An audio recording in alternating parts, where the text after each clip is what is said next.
Chapter 1. Now these are the names of the children of Israel, which came into Egypt.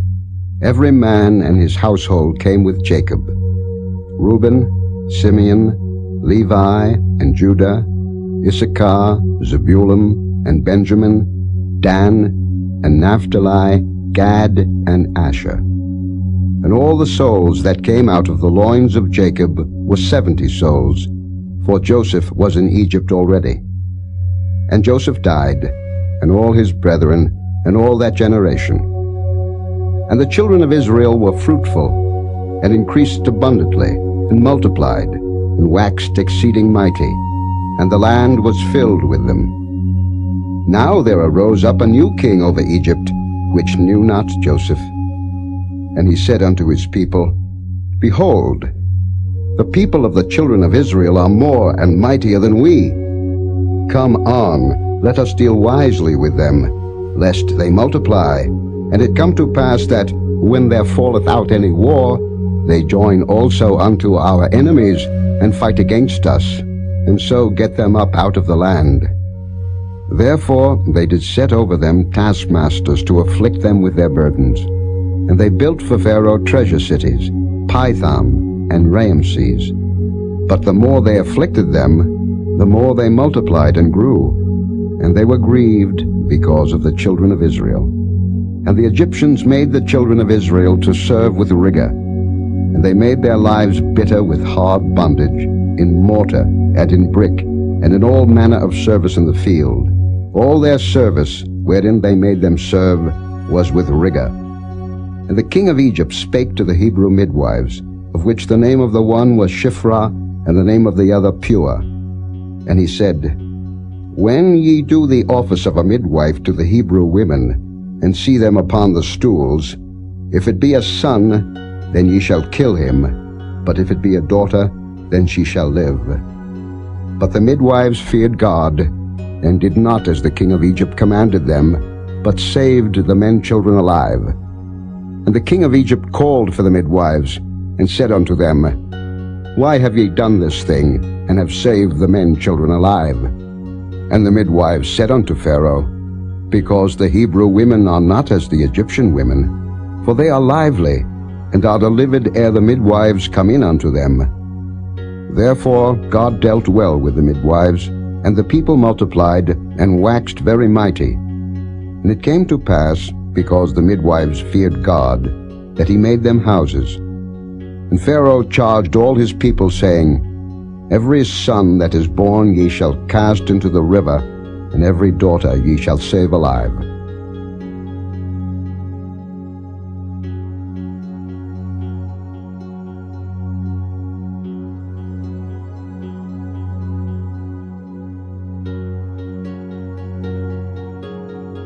Chapter 2. And there went a man of the house of Levi, and took to wife a daughter of Levi. And the woman conceived, and bare a son. And when she saw him that he was a goodly child, she hid him 3 months. And when she could not longer hide him, she took for him an ark of bulrushes, and daubed it with slime and with pitch, and put the child therein, and she laid it in the flags by the river's brink. And his sister stood afar off, to wit what would be done to him. And the daughter of Pharaoh came down to wash herself at the river, and her maidens walked along by the river's side. And when she saw the ark among the flags, she sent her maid to fetch it. And when she had opened it, she saw the child, and behold, the babe wept. And she had compassion on him, and said, This is one of the Hebrews' children. Then said his sister to Pharaoh's daughter, Shall I go and call to thee a nurse of the Hebrew women, that she may nurse the child for thee? And Pharaoh's daughter said to her, Go. And the maid went and called the child's mother. And Pharaoh's daughter said unto her, Take this child away, and nurse it for me, and I will give thee thy wages. And the woman took the child, and nursed it. And the child grew, and she brought him unto Pharaoh's daughter, and he became her son. And she called his name Moses, and she said, Because I drew him out of the water. And it came to pass in those days, when Moses was grown, that he went out unto his brethren, and looked on their burdens. And he spied an Egyptian smiting an Hebrew, one of his brethren. And he looked this way and that way, and when he saw that there was no man, he slew the Egyptian, and hid him in the sand. And when he went out the second day, behold, 2 men of the Hebrews strove together. And he said to him that did the wrong, Wherefore smitest thou thy fellow? And he said, Who made thee a prince and a judge over us? Intendest thou to kill me, as thou killedst the Egyptian? And Moses feared and said, Surely this thing is known. Now when Pharaoh heard this thing, he sought to slay Moses. But Moses fled from the face of Pharaoh, and dwelt in the land of Midian, and he sat down by a well. Now the priest of Midian had 7 daughters, and they came and drew water, and filled the troughs to water their father's flock. And the shepherds came and drove them away. But Moses stood up and helped them, and watered their flock. And when they came to Reuel their father, he said, How is it that ye are come so soon today? And they said, An Egyptian delivered us out of the hand of the shepherds, and also drew water enough for us, and watered the flock. And he said unto his daughters, And where is he? Why is it that ye have left the man? Call him, that he may eat bread. And Moses was content to dwell with the man, and he gave Moses Zipporah his daughter. And she bare him a son, and he called his name Gershom, for he said, I have been a stranger in a strange land. And it came to pass in process of time that the king of Egypt died, and the children of Israel sighed by reason of the bondage, and they cried, and their cry came up unto God by reason of the bondage. And God heard their groaning, and God remembered his covenant with Abraham, with Isaac, and with Jacob. And God looked upon the children of Israel, and God had respect unto them.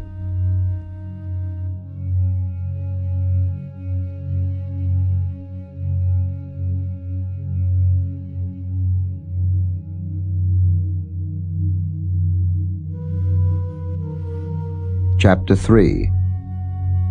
Now Moses kept the flock of Jethro his father-in-law, the priest of Midian. And he led the flock to the backside of the desert, and came to the mountain of God, even to Horeb. And the angel of the Lord appeared unto him in a flame of fire out of the midst of a bush. And he looked, and behold, the bush burned with fire, and the bush was not consumed. And Moses said, I will now turn aside, and see this great sight, why the bush is not burnt. And when the Lord saw that he turned aside to see, God called unto him out of the midst of the bush, and said, Moses, Moses. And he said, Here am I. And he said, Draw not nigh hither. Put off thy shoes from off thy feet, for the place whereon thou standest is holy ground. Moreover he said, I am the God of thy father, the God of Abraham, the God of Isaac, and the God of Jacob. And Moses hid his face, for he was afraid to look upon God. And the Lord said, I have surely seen the affliction of my people which are in Egypt, and have heard their cry by reason of their taskmasters, for I know their sorrows. And I am come down to deliver them out of the land of the Egyptians, and to bring them up out of that land unto a good land and a large, unto a land flowing with milk and honey, unto the place of the Canaanites, and the Hittites, and the Amorites, and the Perizzites, and the Hivites, and the Jebusites. Now therefore, behold, the cry of the children of Israel is come unto me, and I have also seen the oppression wherewith the Egyptians oppress them. Come now therefore, and I will send thee unto Pharaoh, that thou mayest bring forth my people, the children of Israel, out of Egypt. And Moses said unto God, Who am I, that I should go unto Pharaoh, and that I should bring forth the children of Israel out of Egypt? And he said, Certainly I will be with thee, and this shall be a token unto thee, that I have sent thee. When thou hast brought forth the people out of Egypt, ye shall serve God upon this mountain. And Moses said unto God, Behold, when I come unto the children of Israel, and shall say unto them, The God of your fathers hath sent me unto you, and they shall say to me, What is his name? What shall I say unto them? And God said unto Moses, I am that I am. And he said, Thus shalt thou say unto the children of Israel, I am hath sent me unto you. And God said moreover unto Moses, Thus shalt thou say unto the children of Israel, The Lord God of your fathers, the God of Abraham, the God of Isaac, and the God of Jacob, hath sent me unto you. This is my name forever, and this is my memorial unto all generations. Go and gather the elders of Israel together, and say unto them, The Lord God of your fathers, the God of Abraham, of Isaac, and of Jacob, appeared unto me, saying, I have surely visited you, and seen that which is done to you in Egypt. And I have said, I will bring you up out of the affliction of Egypt unto the land of the Canaanites, and the Hittites, and the Amorites, and the Perizzites, and the Hivites, and the Jebusites, unto a land flowing with milk and honey. And they shall hearken to thy voice, and thou shalt come, thou and the elders of Israel, unto the king of Egypt, and ye shall say unto him, The Lord God of the Hebrews hath met with us. And now let us go, we beseech thee, 3 days' journey into the wilderness, that we may sacrifice to the Lord our God. And I am sure that the king of Egypt will not let you go, no, not by a mighty hand. And I will stretch out my hand, and smite Egypt with all my wonders which I will do in the midst thereof. And after that he will let you go. And I will give this people favor in the sight of the Egyptians. And it shall come to pass that when ye go, ye shall not go empty. But every woman shall borrow of her neighbor, and of her that sojourneth in her house, jewels of silver, and jewels of gold, and raiment. And ye shall put them upon your sons, and upon your daughters, and ye shall spoil the Egyptians.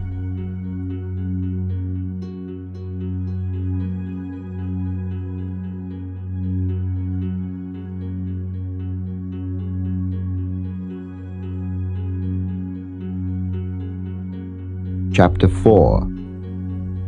And Moses answered and said, But behold, they will not believe me, nor hearken unto my voice. For they will say, The Lord hath not appeared unto thee. And the Lord said unto him, What is that in thine hand? And he said, A rod. And he said, Cast it on the ground. And he cast it on the ground, and it became a serpent. And Moses fled from before it. And the Lord said unto Moses, Put forth thine hand, and take it by the tail. And he put forth his hand, and caught it, and it became a rod in his hand, that they may believe that the Lord God of their fathers, the God of Abraham, the God of Isaac, and the God of Jacob, hath appeared unto thee. And the Lord said furthermore unto him, Put now thine hand into thy bosom. And he put his hand into his bosom. And when he took it out, behold, his hand was leprous as snow. And he said, Put thine hand into thy bosom again. And he put his hand into his bosom again, and plucked it out of his bosom, and behold, it was turned again as his other flesh. And it shall come to pass, if they will not believe thee, neither hearken to the voice of the first sign, that they will believe the voice of the latter sign. And it shall come to pass, if they will not believe also these 2 signs, neither hearken unto thy voice, that thou shalt take of the water of the river, and pour it upon the dry land, and the water which thou takest out of the river shall become blood upon the dry land. And Moses said unto the Lord, O my Lord, I am not eloquent, neither heretofore, nor since thou hast spoken unto thy servant, but I am slow of speech, and of a slow tongue. And the Lord said unto him, Who hath made man's mouth? Or who maketh the dumb, or deaf, or the seeing, or the blind? Have not I the Lord? Now therefore go, and I will be with thy mouth, and teach thee what thou shalt say. And he said, O my Lord, send, I pray thee, by the hand of him whom thou wilt send. And the anger of the Lord was kindled against Moses. And he said, Is not Aaron the Levite thy brother? I know that he can speak well. And also, behold, he cometh forth to meet thee, and when he seeth thee, he will be glad in his heart. And thou shalt speak unto him, and put words in his mouth. And I will be with thy mouth, and with his mouth, and will teach you what ye shall do. And he shall be thy spokesman unto the people. And he shall be, even he shall be to thee instead of a mouth, and thou shalt be to him instead of God. And thou shalt take this rod in thine hand, wherewith thou shalt do signs. And Moses went and returned to Jethro his father-in-law, and said unto him, Let me go, I pray thee, and return unto my brethren which are in Egypt, and see whether they be yet alive. And Jethro said to Moses, Go in peace. And the Lord said unto Moses in Midian, Go, return into Egypt, for all the men are dead which sought thy life. And Moses took his wife and his sons, and set them upon an ass, and he returned to the land of Egypt. And Moses took the rod of God in his hand. And the Lord said unto Moses, When thou goest to return into Egypt, see that thou do all those wonders before Pharaoh, which I have put in thine hand. But I will harden his heart, that he shall not let the people go. And thou shalt say unto Pharaoh, Thus saith the Lord, Israel is my son, even my firstborn. And I say unto thee, Let my son go, that he may serve me. And if thou refuse to let him go, behold, I will slay thy son, even thy firstborn. And it came to pass by the way in the inn, that the Lord met him, and sought to kill him. Then Zipporah took a sharp stone, and cut off the foreskin of her son, and cast it at his feet, and said, Surely a bloody husband art thou to me. So he let him go. Then she said, A bloody husband thou art, because of the circumcision. And the Lord said to Aaron, Go into the wilderness to meet Moses. And he went, and met him in the mount of God, and kissed him. And Moses told Aaron all the words of the Lord who had sent him, and all the signs which he had commanded him. And Moses and Aaron went and gathered together all the elders of the children of Israel. And Aaron spake all the words which the Lord had spoken unto Moses, and did the signs in the sight of the people. And the people believed. And when they heard that the Lord had visited the children of Israel, and that he had looked upon their affliction, then they bowed their heads and worshipped.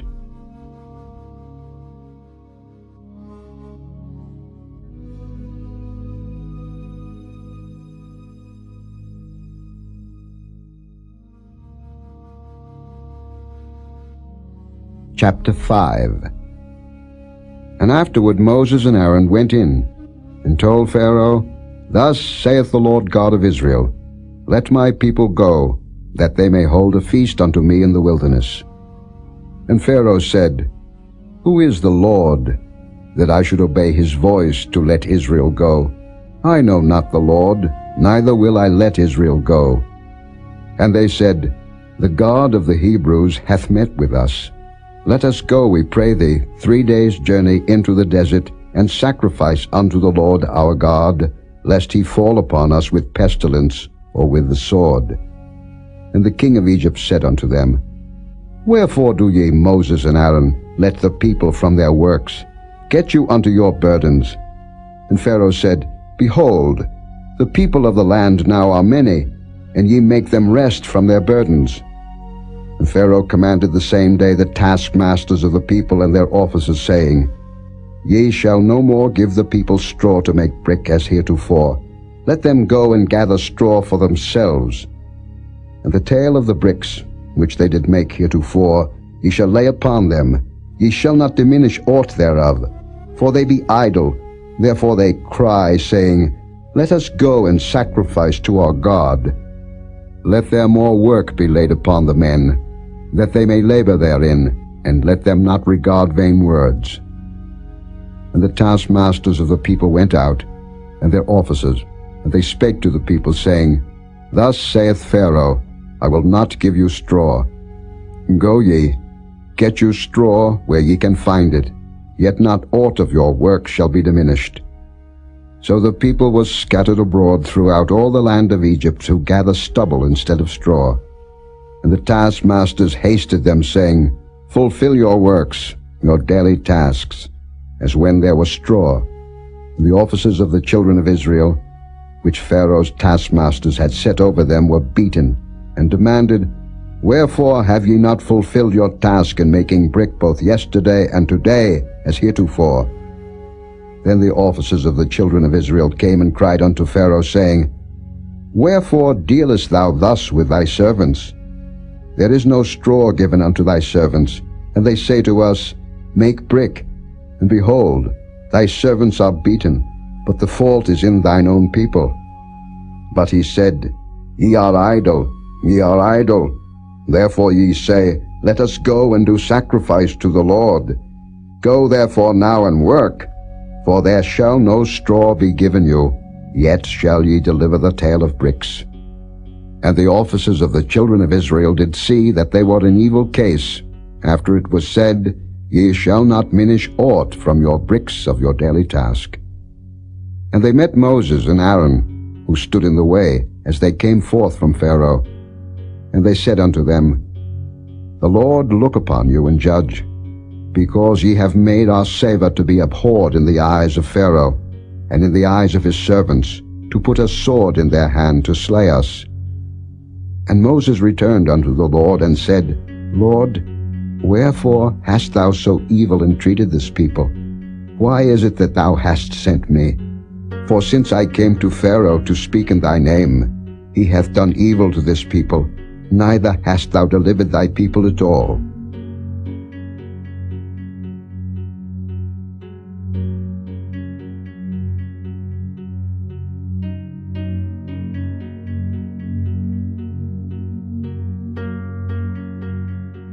Chapter 6.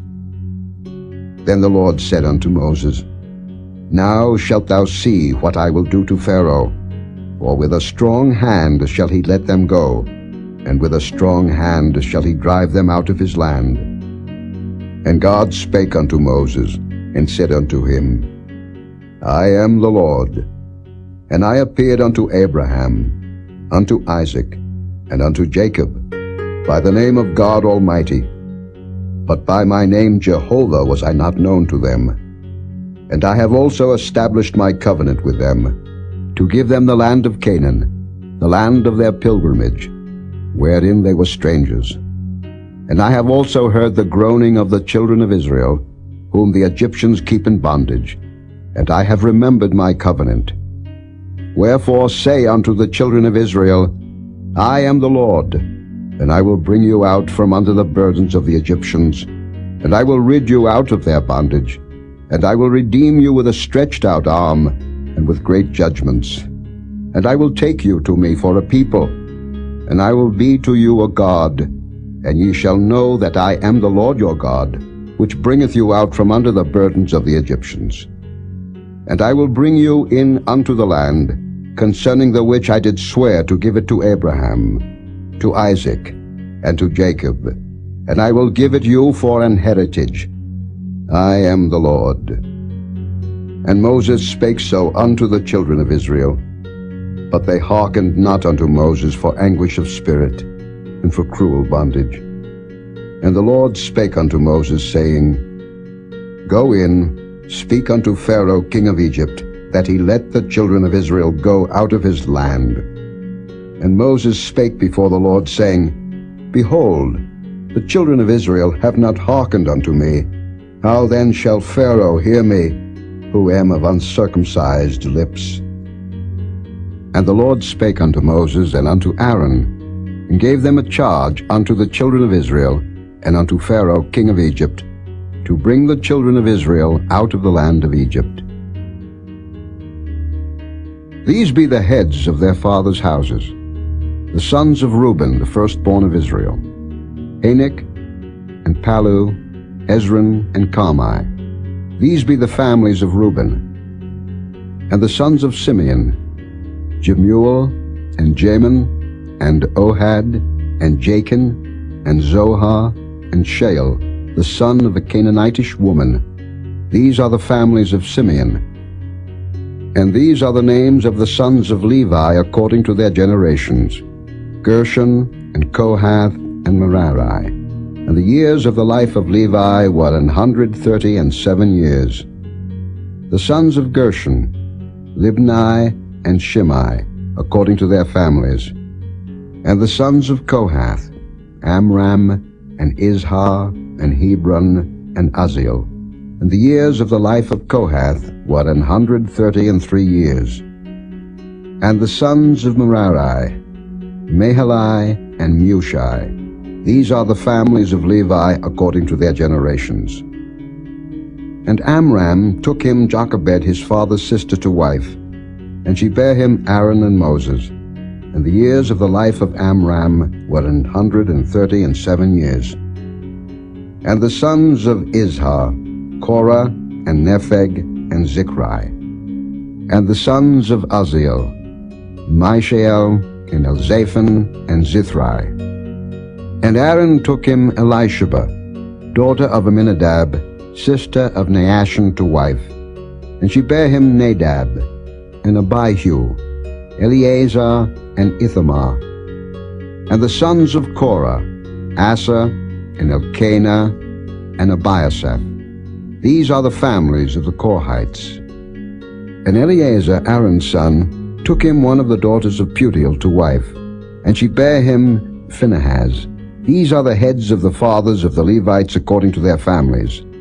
These are that Aaron and Moses, to whom the Lord said, Bring out the children of Israel from the land of Egypt according to their armies. These are they which spake to Pharaoh king of Egypt, to bring out the children of Israel from Egypt. These are that Moses and Aaron. And it came to pass on the day when the Lord spake unto Moses in the land of Egypt, that the Lord spake unto Moses, saying, I am the Lord. Speak thou unto Pharaoh king of Egypt all that I say unto thee. And Moses said before the Lord, Behold, I am of uncircumcised lips, and how shall Pharaoh hearken unto me?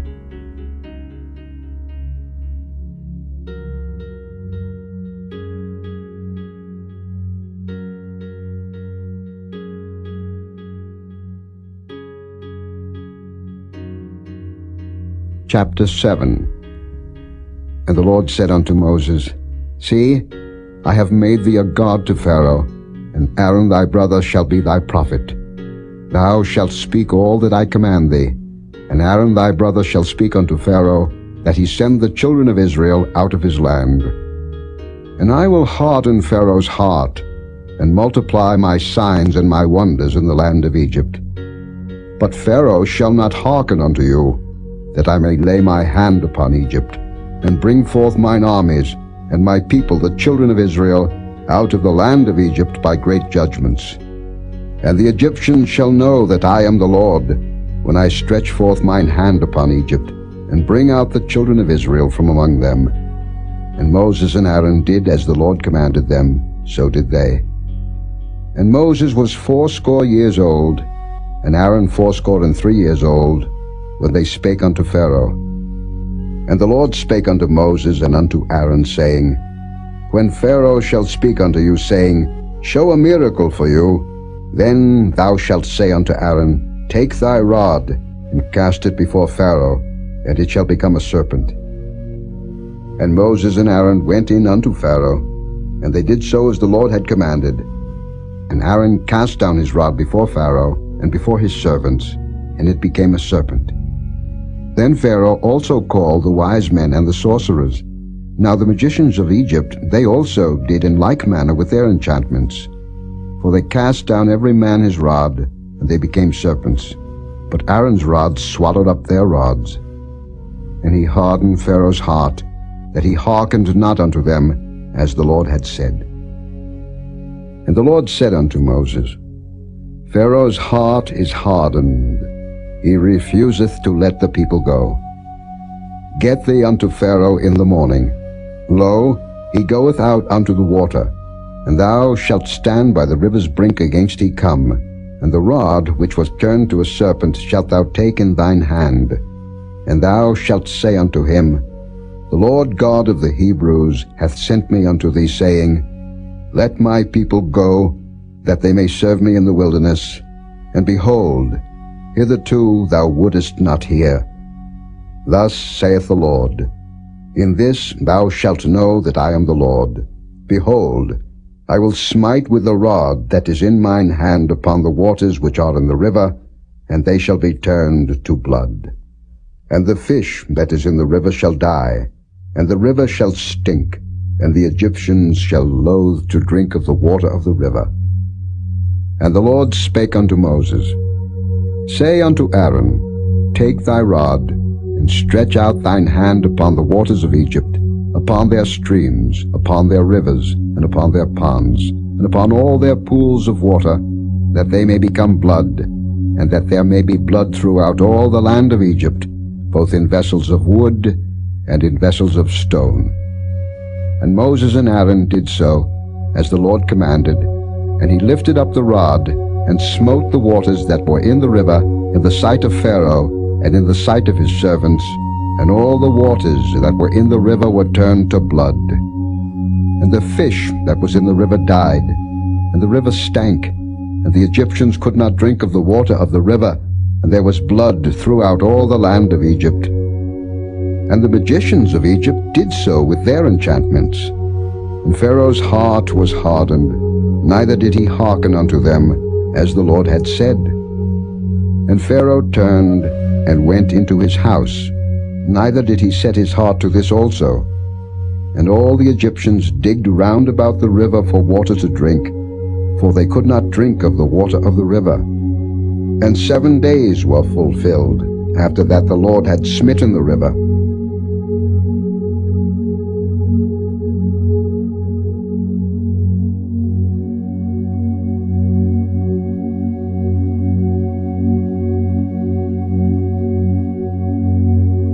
Chapter 8. And the Lord spake unto Moses, Go unto Pharaoh, and say unto him, Thus saith the Lord, Let my people go, that they may serve me. And if thou refuse to let them go, behold, I will smite all thy borders with frogs. And the river shall bring forth frogs abundantly, which shall go up and come into thine house, and into thy bedchamber, and upon thy bed, and into the house of thy servants, and upon thy people, and into thine ovens, and into thy kneading troughs. And the frog shall come up both on thee, and upon thy people, and upon all thy servants. And the Lord spake unto Moses, Say unto Aaron, Stretch forth thine hand with thy rod over the streams, over the rivers, and over the ponds, and cause frogs to come up upon the land of Egypt. And Aaron stretched out his hand over the waters of Egypt, and the frogs came up, and covered the land of Egypt. And the magicians did so with their enchantments, and brought up frogs upon the land of Egypt. Then Pharaoh called for Moses and Aaron, and said, Entreat the Lord, that he may take away the frogs from me, and from my people, and I will let the people go, that they may do sacrifice unto the Lord.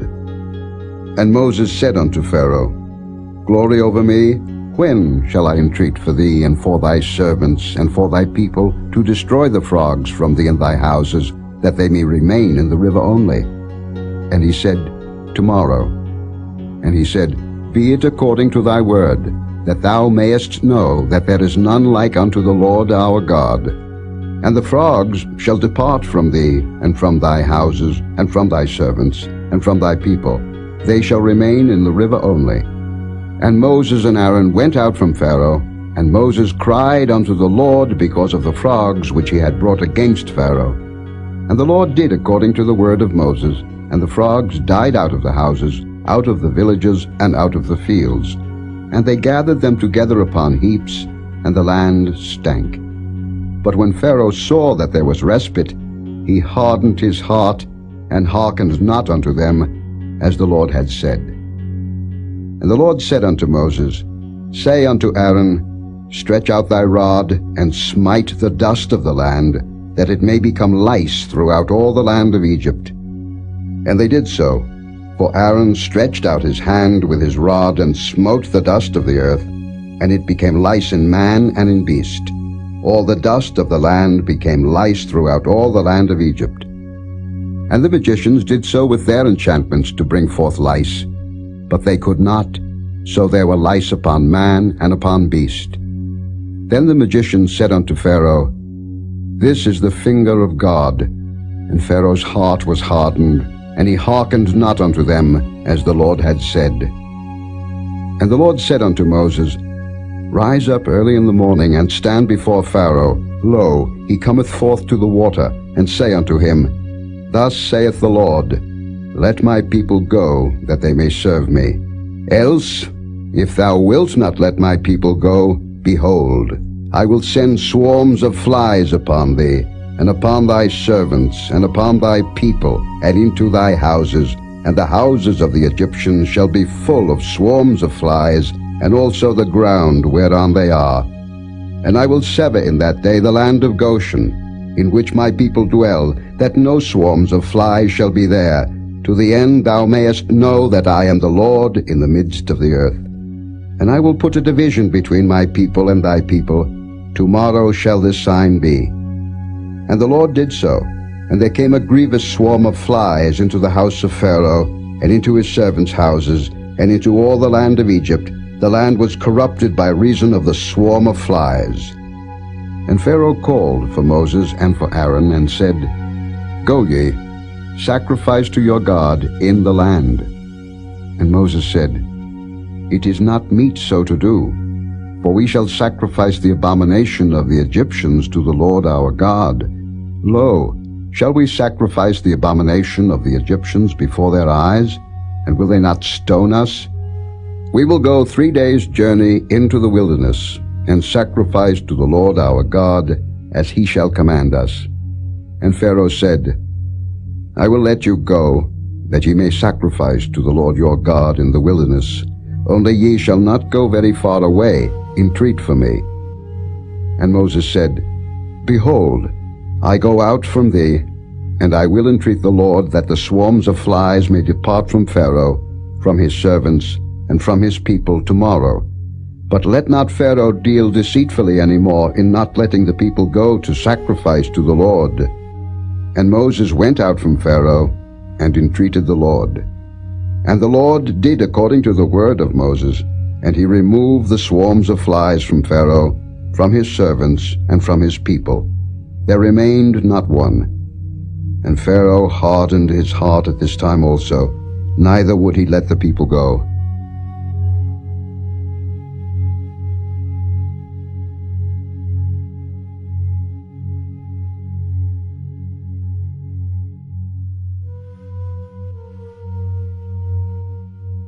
Chapter 9.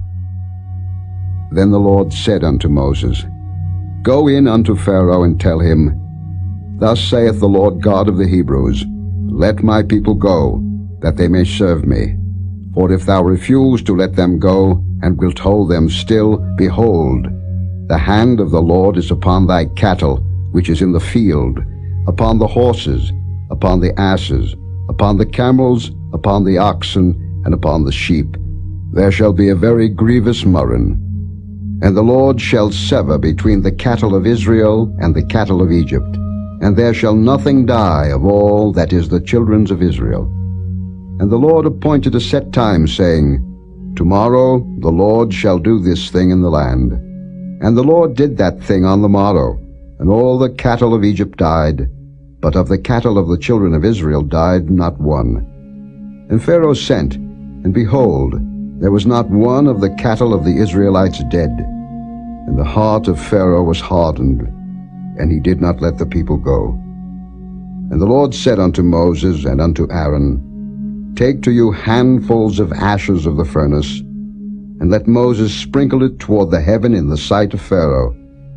And it shall become small dust in all the land of Egypt, and shall be a boil breaking forth with blains upon man and upon beast, throughout all the land of Egypt. And they took ashes of the furnace, and stood before Pharaoh, and Moses sprinkled it up toward heaven, and it became a boil breaking forth with blains upon man and upon beast.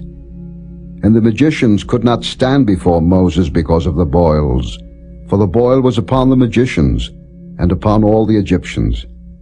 And the Lord hardened the heart of Pharaoh, and he hearkened not unto them, as the Lord had spoken unto Moses. And the Lord said unto Moses, Rise up early in the morning, and stand before Pharaoh, and say unto him, Thus saith the Lord God of the Hebrews, Let my people go, that they may serve me. For I will at this time send all my plagues upon thine heart, and upon thy servants, and upon thy people, that thou mayest know that there is none like me in all the earth. For now I will stretch out my hand, that I may smite thee and thy people with pestilence, and thou shalt be cut off from the earth. And in very deed for this cause have I raised thee up, for to show in thee my power, and that my name may be declared throughout all the earth. As yet exaltest thou thyself against my people, that thou wilt not let them go? Behold, tomorrow about this time I will cause it to rain a very grievous hail, such as hath not been in Egypt since the foundation thereof even until now. Send therefore now, and gather thy cattle, and all that thou hast in the field, for upon every man and beast which shall be found in the field, and shall not be brought home, the hail shall come down upon them, and they shall die. He that feared the word of the Lord among the servants of Pharaoh made his servants and his cattle flee into the houses. And he that regarded not the word of the Lord left his servants and his cattle in the field. And the Lord said unto Moses, Stretch forth thine hand toward heaven, that there may be hail in all the land of Egypt, upon man, and upon beast, and upon every herb of the field throughout the land of Egypt. And Moses stretched forth his rod toward heaven, and the Lord sent thunder and hail, and the fire ran along upon the ground, and the Lord rained hail upon the land of Egypt. So there was hail, and fire mingled with the hail, very grievous, such as there was none like it in all the land of Egypt since it became a nation. And the hail smote throughout all the land of Egypt all that was in the field, both man and beast, and the hail smote every herb of the field, and brake every tree of the field. Only in the land of Goshen, where the children of Israel were, was there no hail. And Pharaoh sent and called for Moses and Aaron, and said unto them, I have sinned this time. The Lord is righteous, and I and my people are wicked. Entreat the Lord, for it is enough, that there be no more mighty thunderings and hail, and I will let you go, and ye shall stay no longer. And Moses said unto him, As soon as I am gone out of the city, I will spread abroad my hands unto the Lord, and the thunder shall cease, neither shall there be any more hail, that thou mayest know how that the earth is the Lord's. But as for thee and thy servants, I know that ye will not yet fear the Lord God. And the flax and the barley was smitten, for the barley was in the ear, and the flax was bold. But the wheat and the rye were not smitten, for they were not grown up. And Moses went out of the city from Pharaoh, and spread abroad his hands unto the Lord, and the thunders and hail ceased, and the rain was not poured upon the earth. And when Pharaoh saw that the rain and the hail and the thunders were ceased, he sinned yet more, and hardened his heart, he and his servants. And the heart of Pharaoh was hardened, neither would he let the children of Israel go, as the Lord had spoken by Moses.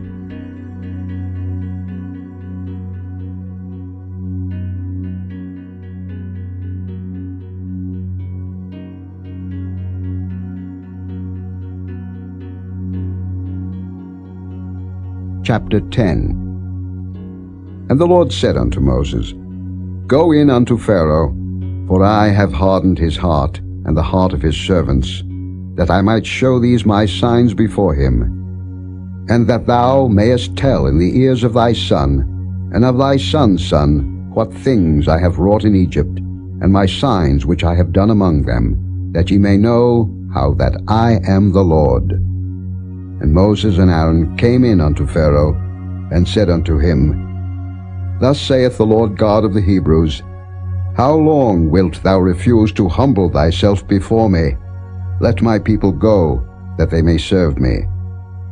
Else, if thou refuse to let my people go, behold, tomorrow will I bring the locusts into thy coast, and they shall cover the face of the earth, that one cannot be able to see the earth, and they shall eat the residue of that which is escaped, which remaineth unto you from the hail, and shall eat every tree which groweth for you out of the field. And they shall fill thy houses, and the houses of all thy servants, and the houses of all the Egyptians, which neither thy fathers nor thy fathers' fathers have seen, since the day that they were upon the earth unto this day. And he turned himself, and went out from Pharaoh. And Pharaoh's servants said unto him, How long shall this man be a snare unto us? Let the men go, that they may serve the Lord their God. Knowest thou not yet that Egypt is destroyed? And Moses and Aaron were brought again unto Pharaoh. And he said unto them, Go, serve the Lord your God. But who are they that shall go? And Moses said, We will go with our young and with our old, with our sons and with our daughters, with our flocks and with our herds will we go, for we must hold a feast unto the Lord. And he said unto them, Let the Lord be so with you, as I will let you go. And your little ones, look to it, for evil is before you. Not so. Go now, ye that are men, and serve the Lord, for that ye did desire. And they were driven out from Pharaoh's presence. And the Lord said unto Moses, Stretch out thine hand over the land of Egypt for the locusts, that they may come up upon the land of Egypt, and eat every herb of the land, even all that the hail hath left. And Moses stretched forth his rod over the land of Egypt, and the Lord brought an east wind upon the land all that day and all that night. And when it was morning, the east wind brought the locusts. And the locusts went up over all the land of Egypt, and rested in all the coasts of Egypt. Very grievous were they. Before them there were no such locusts as they, neither after them shall be such. For they covered the face of the whole earth, so that the land was darkened. And they did eat every herb of the land, and all the fruit of the trees which the hail had left. And there remained not any green thing in the trees, or in the herbs of the field, through all the land of Egypt. Then Pharaoh called for Moses and Aaron in haste, and he said, I have sinned against the Lord your God and against you. Now therefore forgive, I pray thee, my sin only this once, and entreat the Lord your God, that he may take away from me this death only. And he went out from Pharaoh, and entreated the Lord. And the Lord turned a mighty strong west wind, which took away the locusts, and cast them into the Red Sea. There remained not one locust in all the coasts of Egypt. But the Lord hardened Pharaoh's heart, so that he would not let the children of Israel go. And the Lord said unto Moses, Stretch out thine hand toward heaven, that there may be darkness over the land of Egypt, even darkness which may be felt. And Moses stretched forth his hand toward heaven, and there was a thick darkness in all the land of Egypt 3 days. They saw not one another, neither rose any from his place for 3 days. But all the children of Israel had light in their dwellings. And Pharaoh called unto Moses and said, Go ye, serve the Lord. Only let your flocks and your herds be stayed. Let your little ones also go with you. And Moses said, Thou must give us also sacrifices and burnt offerings, that we may sacrifice unto the Lord our God. Our cattle also shall go with us. There shall not an hoof be left behind, for thereof must we take to serve the Lord our God. And we know not with what we must serve the Lord, until we come thither. But the Lord hardened Pharaoh's heart, and he would not let them go. And Pharaoh said unto him, Get thee from me, take heed to thyself, see my face no more, for in that day thou seest my face, thou shalt die. And Moses said, Thou hast spoken well. I will see thy face again no more.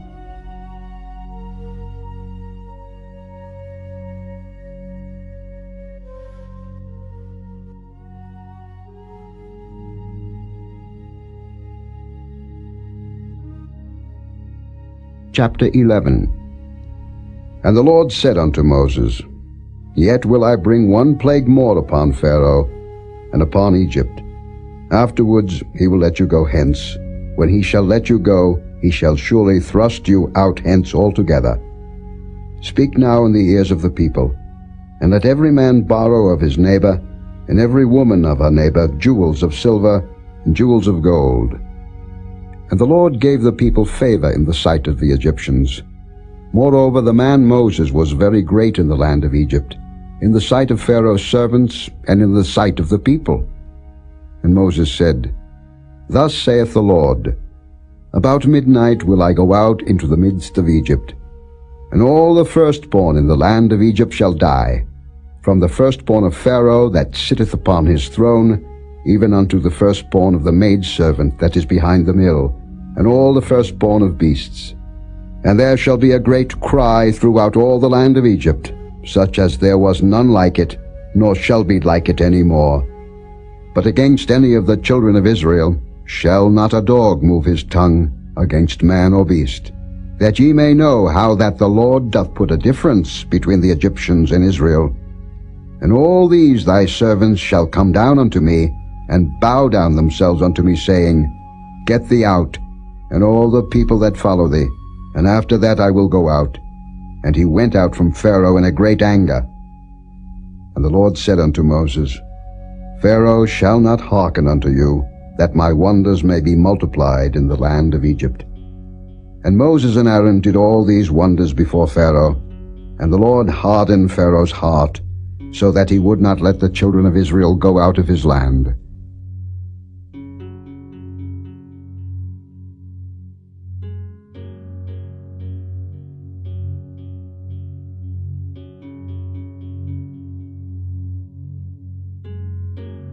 Chapter 12.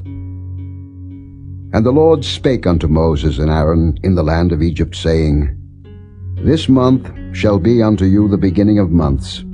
It shall be the first month of the year to you. Speak ye unto all the congregation of Israel, saying, In the 10th day of this month they shall take to them every man a lamb, according to the house of their fathers, a lamb for an house. And if the household be too little for the lamb, let him and his neighbor next unto his house take it according to the number of the souls. Every man according to his eating shall make your count for the lamb. Your lamb shall be without blemish, a male of the first year. Ye shall take it out from the sheep or from the goats. And ye shall keep it up until the 14th day of the same month, and the whole assembly of the congregation of Israel shall kill it in the evening. And they shall take of the blood, and strike it on the 2 side posts and on the upper door post of the houses wherein they shall eat it.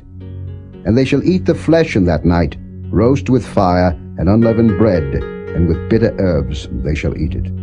Eat not of it raw, nor sodden it all with water, but roast with fire, his head with his legs, and with the purtenance thereof. And ye shall let nothing of it remain until the morning, and that which remaineth of it until the morning ye shall burn with fire.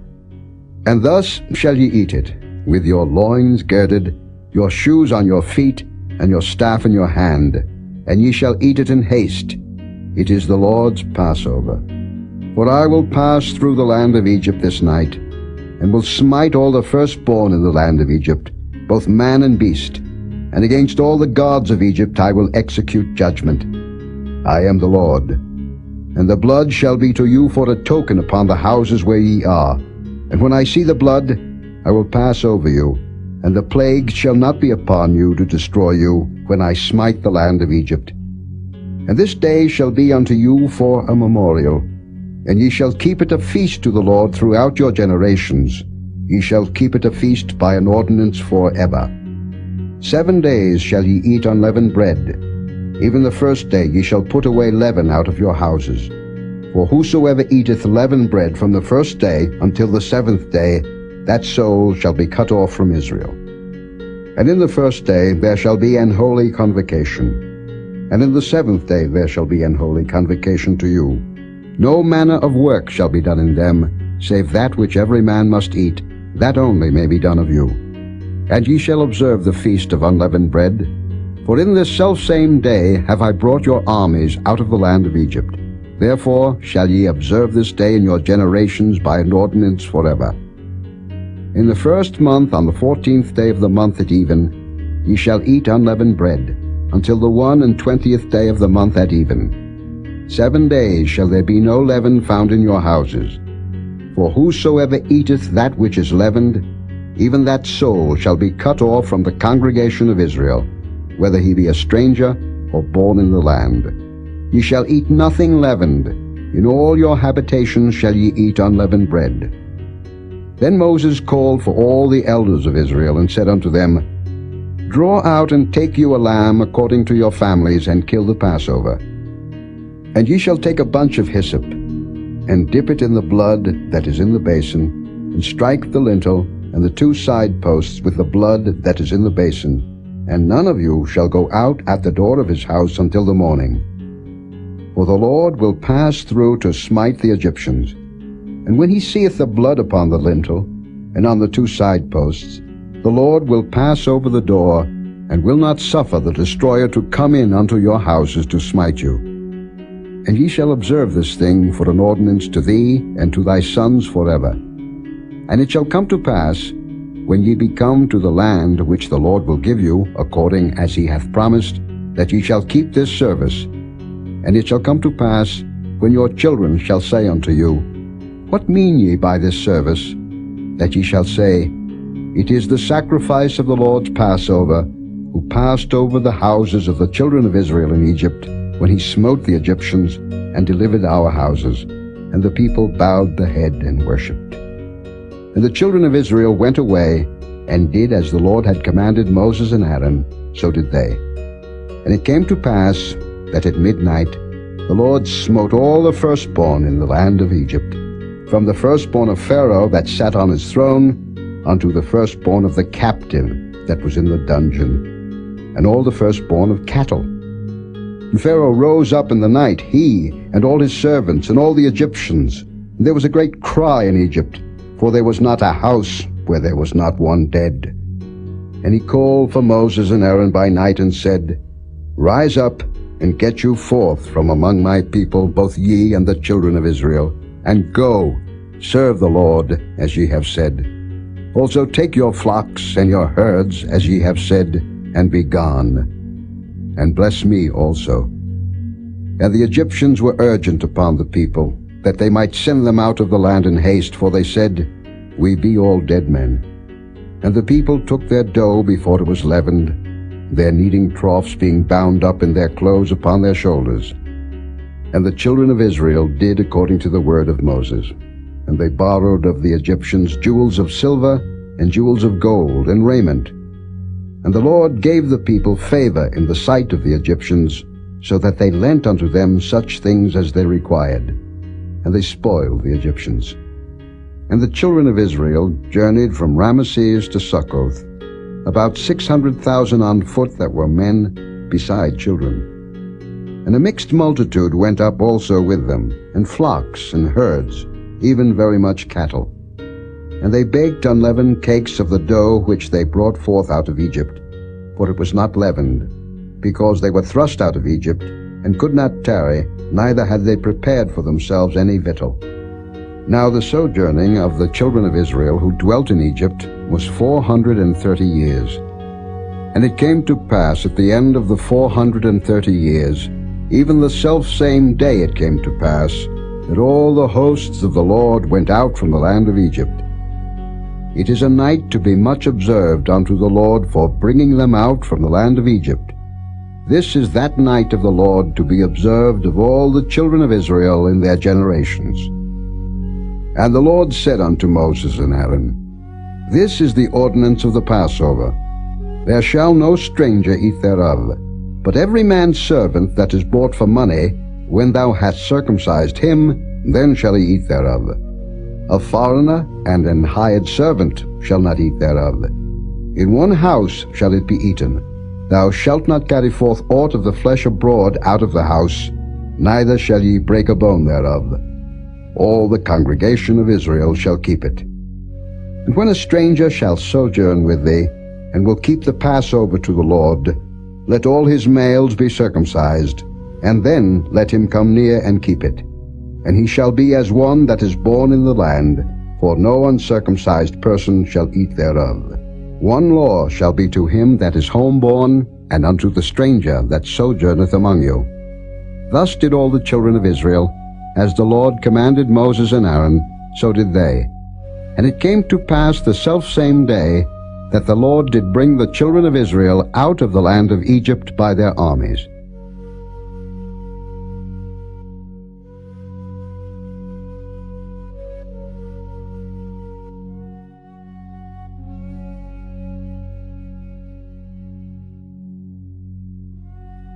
Chapter 13.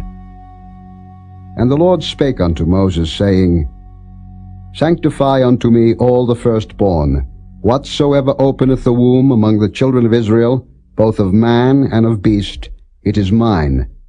And Moses said unto the people, Remember this day in which ye came out from Egypt, out of the house of bondage, for by strength of hand the Lord brought you out from this place.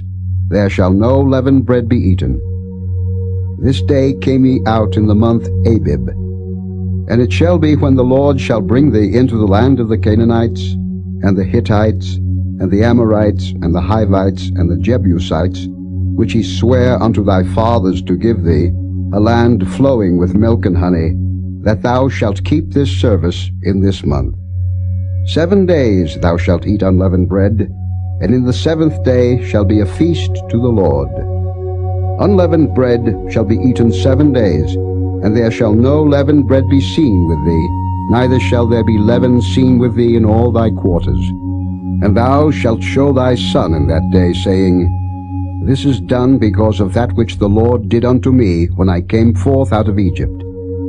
And it shall be for a sign unto thee upon thine hand, and for a memorial between thine eyes, that the Lord's law may be in thy mouth, for with a strong hand hath the Lord brought thee out of Egypt.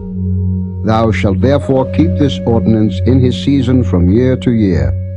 And it shall be, when the Lord shall bring thee into the land of the Canaanites, as he sware unto thee and to thy fathers, and shall give it thee, that thou shalt set apart unto the Lord all that openeth the matrix, and every firstling that cometh of a beast which thou hast, the males shall be the Lord's. And every firstling of an ass thou shalt redeem with a lamb. And if thou wilt not redeem it, then thou shalt break his neck, and all the firstborn of man among thy children shalt thou redeem. And it shall be, when thy son asketh thee in time to come, saying, What is this? That thou shalt say unto him, By strength of hand the Lord brought us out from Egypt, from the house of bondage. And it came to pass, when Pharaoh would hardly let us go, that the Lord slew all the firstborn in the land of Egypt, both the firstborn of man and the firstborn of beast. Therefore I sacrifice to the Lord all that openeth the matrix, being males. But all the firstborn of my children I redeem. And it shall be for a token upon thine hand, and for frontlets between thine eyes.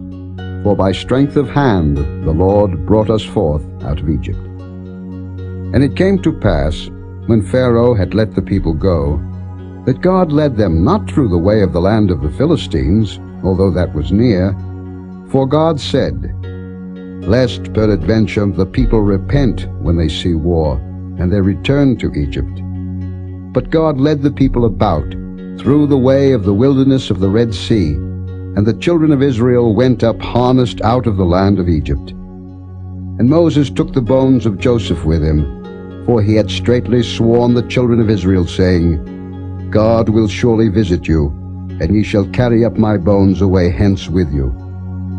And they took their journey from Succoth, and encamped in Etham in the edge of the wilderness. And the Lord went before them by day in a pillar of a cloud, to lead them the way, and by night in a pillar of fire, to give them light, to go by day and night. He took not away the pillar of the cloud by day, nor the pillar of fire by night from before the people.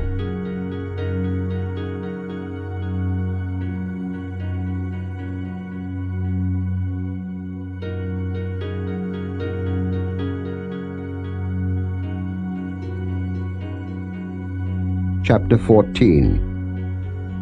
And the Lord spake unto Moses, saying, Speak unto the children of Israel, that they turn and encamp before Pihahiroth, between Migdol and the sea, over against Baal-zephon. Before it shall ye encamp by the sea. For Pharaoh will say of the children of Israel, They are entangled in the land, the wilderness hath shut them in. And I will harden Pharaoh's heart, that he shall follow after them. And I will be honored upon Pharaoh, and upon all his host, that the Egyptians may know that I am the Lord. And they did so. And it was told of the king of Egypt that the people fled, and the heart of Pharaoh and of his servants was turned against the people, and they said, Why have we done this, that we have let Israel go from serving us?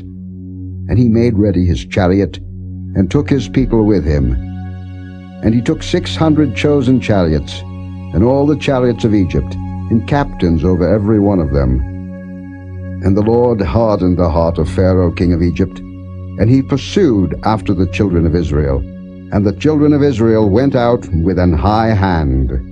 But the Egyptians pursued after them, all the horses and chariots of Pharaoh, and his horsemen, and his army, and overtook them, encamping by the sea, beside Pi-hahiroth, before Baal-zephon. And when Pharaoh drew nigh, the children of Israel lifted up their eyes, and behold, the Egyptians marched after them, and they were sore afraid. And the children of Israel cried out unto the Lord. And they said unto Moses, Because there were no graves in Egypt, hast thou taken us away to die in the wilderness? Wherefore hast thou dealt thus with us, to carry us forth out of Egypt? Is not this the word that we did tell thee in Egypt, saying, Let us alone, that we may serve the Egyptians? For it had been better for us to serve the Egyptians, than that we should die in the wilderness. And Moses said unto the people, Fear ye not, stand still, and see the salvation of the Lord, which he will show to you today. For the Egyptians whom ye have seen today, ye shall see them again no more forever.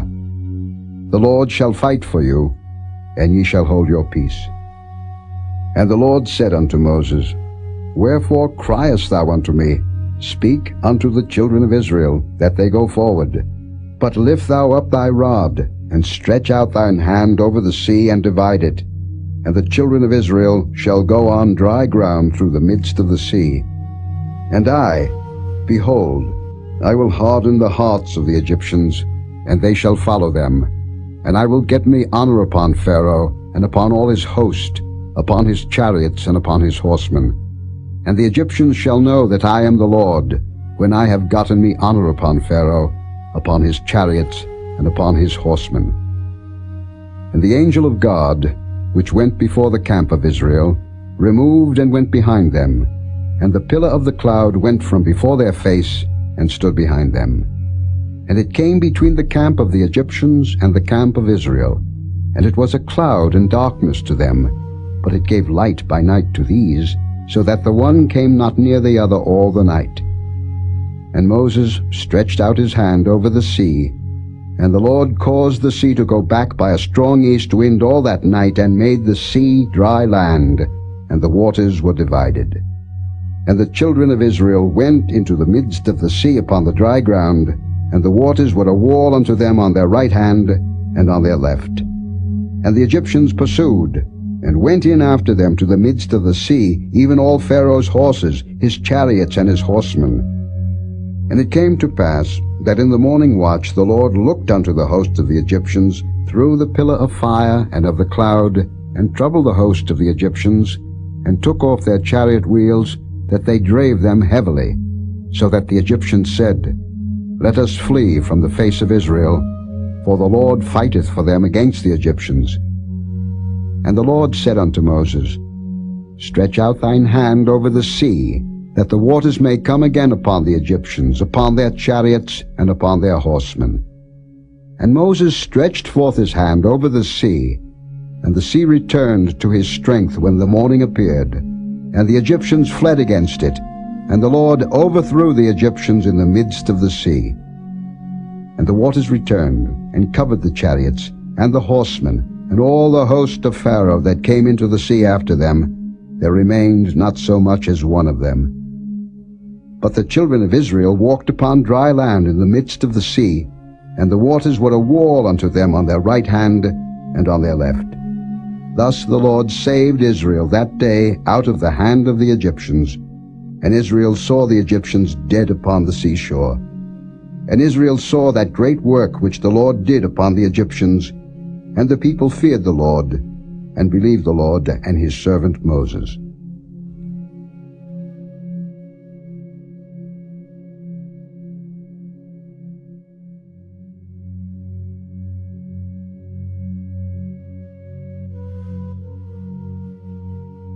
Chapter 15. Then sang Moses and the children of Israel this song unto the Lord, and spake, saying, I will sing unto the Lord, for he hath triumphed gloriously. The horse and his rider hath he thrown into the sea. The Lord is my strength and song, and he is become my salvation. He is my God, and I will prepare him an habitation, my father's God, and I will exalt him. The Lord is a man of war, the Lord is his name. Pharaoh's chariots and his host hath he cast into the sea. His chosen captains also are drowned in the Red Sea. The depths have covered them, they sank into the bottom as a stone. Thy right hand, O Lord, is become glorious in power. Thy right hand, O Lord, hath dashed in pieces the enemy. And in the greatness of thine excellency thou hast overthrown them that rose up against thee. Thou sentest forth thy wrath, which consumed them as stubble. And with the blast of thy nostrils the waters were gathered together. The floods stood upright as an heap, and the depths were congealed in the heart of the sea. The enemy said, I will pursue, I will overtake, I will divide the spoil, my lust shall be satisfied upon them. I will draw my sword, my hand shall destroy them. Thou didst blow with thy wind, the sea covered them, they sank as lead in the mighty waters. Who is like unto thee, O Lord, among the gods? Who is like thee, glorious in holiness, fearful in praises, doing wonders? Thou stretchedst out thy right hand, the earth swallowed them.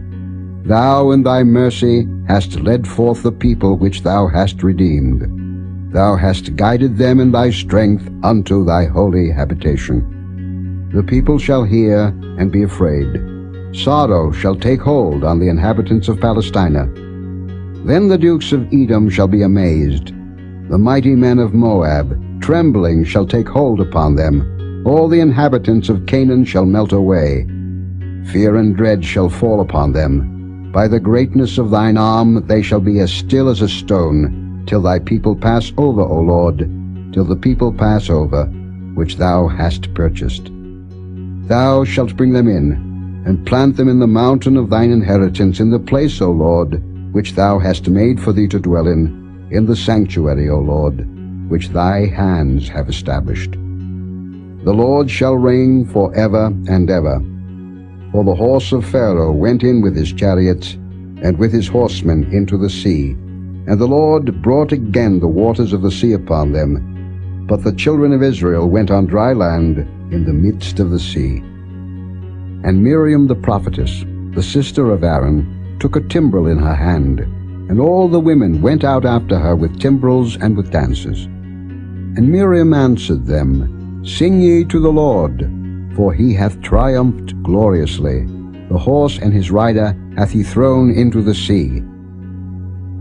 So Moses brought Israel from the Red Sea, and they went out into the wilderness of Shur, and they went 3 days in the wilderness and found no water. And when they came to Marah, they could not drink of the waters of Marah, for they were bitter. Therefore the name of it was called Marah. And the people murmured against Moses, saying, What shall we drink? And he cried unto the Lord. And the Lord showed him a tree, which when he had cast into the waters were made sweet. There he made for them a statute and an ordinance, and there he proved them, and said, If thou wilt diligently hearken to the voice of the Lord thy God, and wilt do that which is right in his sight, and wilt give ear to his commandments, and keep all his statutes, I will put none of these diseases upon thee, which I have brought upon the Egyptians. For I am the Lord that healeth thee. And they came to Elim, where were 12 wells of water, and 70 palm trees, and they encamped there by the waters.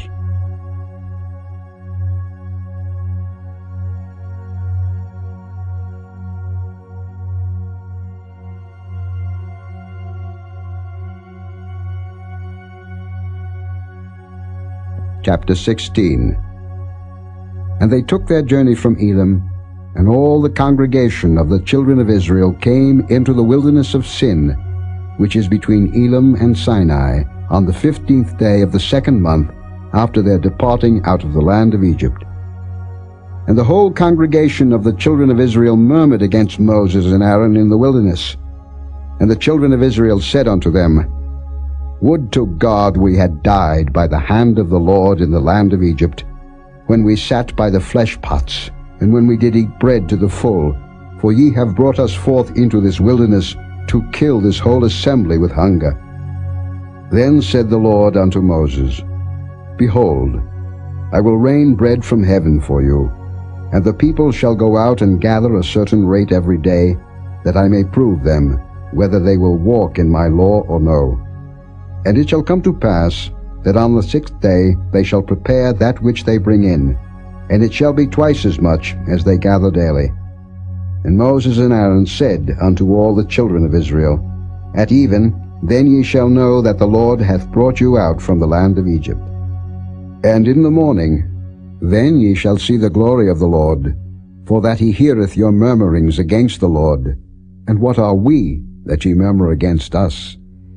And Moses said, This shall be, when the Lord shall give you in the evening flesh to eat, and in the morning bread to the full, for that the Lord heareth your murmurings which ye murmur against him. And what are we? Your murmurings are not against us, but against the Lord. And Moses spake unto Aaron, Say unto all the congregation of the children of Israel, Come near before the Lord, for he hath heard your murmurings. And it came to pass, as Aaron spake unto the whole congregation of the children of Israel, that they looked toward the wilderness, and behold, the glory of the Lord appeared in the cloud. And the Lord spake unto Moses, saying, I have heard the murmurings of the children of Israel. Speak unto them, saying, At even ye shall eat flesh, and in the morning ye shall be filled with bread, and ye shall know that I am the Lord your God. And it came to pass, that at even the quails came up, and covered the camp, and in the morning the dew lay round about the host. And when the dew that lay was gone up, behold, upon the face of the wilderness there lay a small round thing, as small as the hoarfrost on the ground. And when the children of Israel saw it, they said one to another, It is manna, for they wist not what it was. And Moses said unto them, This is the bread which the Lord hath given you to eat. This is the thing which the Lord hath commanded. Gather of it every man according to his eating, an omer for every man, according to the number of your persons. Take ye every man for them which are in his tents. And the children of Israel did so, and gathered, some more, some less.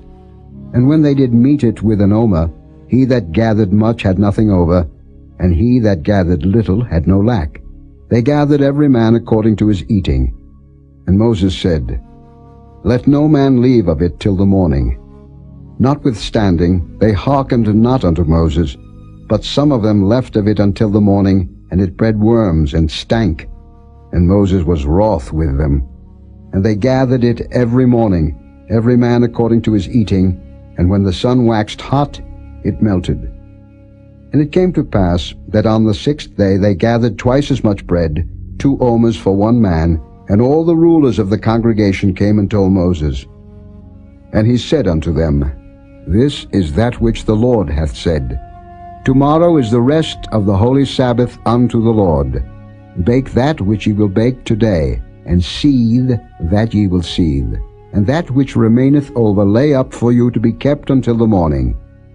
And they laid it up till the morning, as Moses bade, and it did not stink, neither was there any worm therein. And Moses said, Eat that today, for today is a Sabbath unto the Lord. Today ye shall not find it in the field. 6 days ye shall gather it, But on the seventh day, which is the Sabbath, in it there shall be none. And it came to pass that there went out some of the people on the seventh day for to gather, and they found none. And the Lord said unto Moses, How long refuse ye to keep my commandments and my laws? See, for that the Lord hath given you the Sabbath. Therefore he giveth you on the sixth day the bread of 2 days. Abide ye every man in his place, let no man go out of his place on the seventh day. So the people rested on the seventh day. And the house of Israel called the name thereof manna, and it was like coriander seed, white, and the taste of it was like wafers made with honey. And Moses said, This is the thing which the Lord commandeth. Fill an omer of it to be kept for your generations, that they may see the bread wherewith I have fed you in the wilderness, when I brought you forth from the land of Egypt. And Moses said unto Aaron, Take a pot, and put an omer full of manna therein, and lay it up before the Lord to be kept for your generations. As the Lord commanded Moses, so Aaron laid it up before the testimony to be kept. And the children of Israel did eat manna 40 years, until they came to a land inhabited. They did eat manna until they came unto the borders of the land of Canaan. Now an omer is the 10th part of an ephah.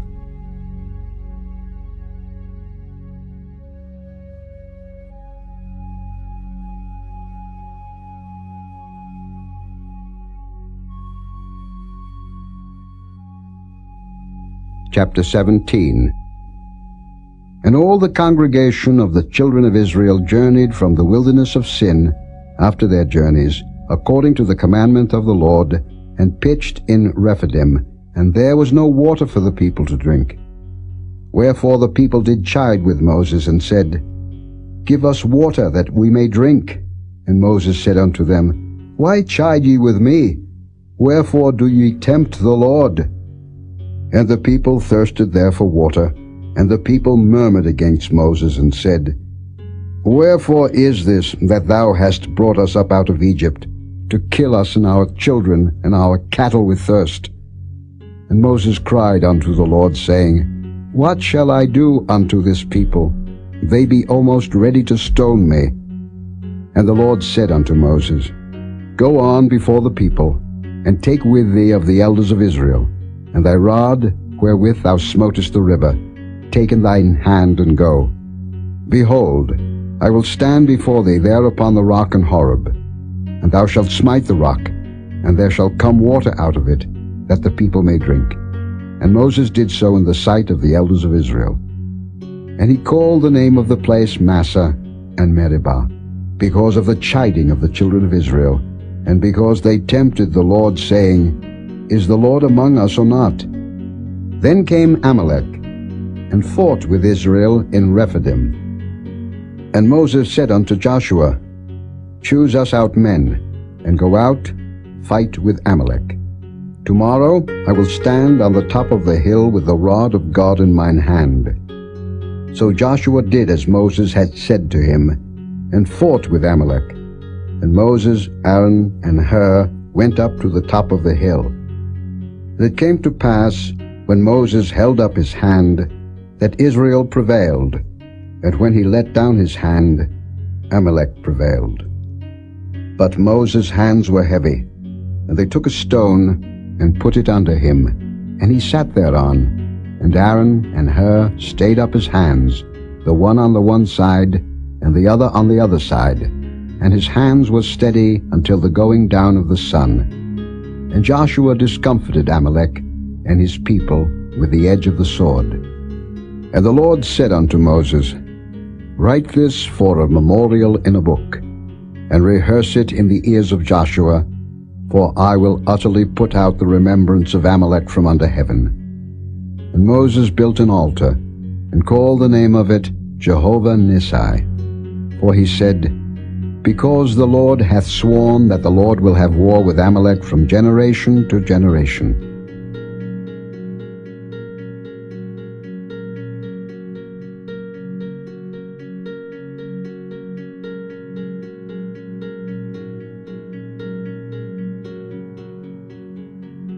Chapter 18. When Jethro, the priest of Midian, Moses' father-in-law, heard of all that God had done for Moses and for Israel his people, and that the Lord had brought Israel out of Egypt, then Jethro, Moses' father-in-law, took Zipporah, Moses' wife, after he had sent her back, and her 2 sons, of which the name of the one was Gershom, for he said, I have been an alien in a strange land, and the name of the other was Eliezer, for the God of my father, said he, was mine help, and delivered me from the sword of Pharaoh. And Jethro, Moses' father-in-law, came with his sons and his wife unto Moses into the wilderness, where he encamped at the mount of God. And he said unto Moses, I, thy father-in-law Jethro, am come unto thee, and thy wife, and her 2 sons with her. And Moses went out to meet his father-in-law, and did obeisance, and kissed him, and they asked each other of their welfare, and they came into the tent. And Moses told his father-in-law all that the Lord had done unto Pharaoh and to the Egyptians for Israel's sake, and all the travail that had come upon them by the way, and how the Lord delivered them. And Jethro rejoiced for all the goodness which the Lord had done to Israel, whom he had delivered out of the hand of the Egyptians. And Jethro said, Blessed be the Lord, who hath delivered you out of the hand of the Egyptians, and out of the hand of Pharaoh, who hath delivered the people from under the hand of the Egyptians. Now I know that the Lord is greater than all gods, for in the thing wherein they dealt proudly he was above them. And Jethro, Moses' father-in-law, took a burnt offering and sacrifices for God. And Aaron came, and all the elders of Israel, to eat bread with Moses' father-in-law before God. And it came to pass on the morrow that Moses sat to judge the people, and the people stood by Moses from the morning unto the evening. And when Moses' father-in-law saw all that he did to the people, he said, What is this thing that thou doest to the people? Why sittest thou thyself alone, and all the people stand by thee from morning unto even? And Moses said unto his father-in-law, Because the people come unto me to inquire of God. When they have a matter, they come unto me, and I judge between one and another, and I do make them know the statutes of God and his laws. And Moses' father-in-law said unto him, The thing that thou doest is not good. Thou wilt surely wear away, both thou and this people that is with thee. For this thing is too heavy for thee. Thou art not able to perform it thyself alone. Hearken now unto my voice. I will give thee counsel, and God shall be with thee. Be thou for the people too Godward, that thou mayest bring the causes unto God. And thou shalt teach them ordinances and laws, and shalt show them the way wherein they must walk, and the work that they must do. Moreover, thou shalt provide out of all the people able men, such as fear God, men of truth, hating covetousness, and place such over them to be rulers of thousands, and rulers of hundreds, rulers of 50s, and rulers of 10s. And let them judge the people at all seasons. And it shall be that every great matter they shall bring unto thee, but every small matter they shall judge. So shall it be easier for thyself, and they shall bear the burden with thee. If thou shalt do this thing, and God command thee so, then thou shalt be able to endure, and all this people shall also go to their place in peace.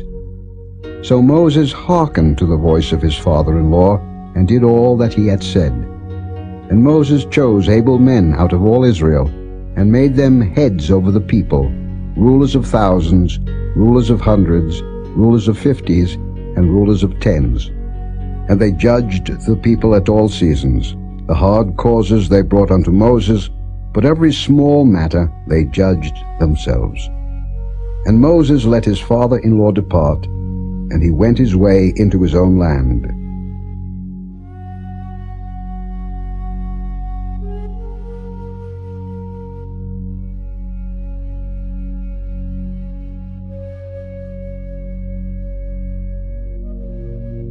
Chapter 19.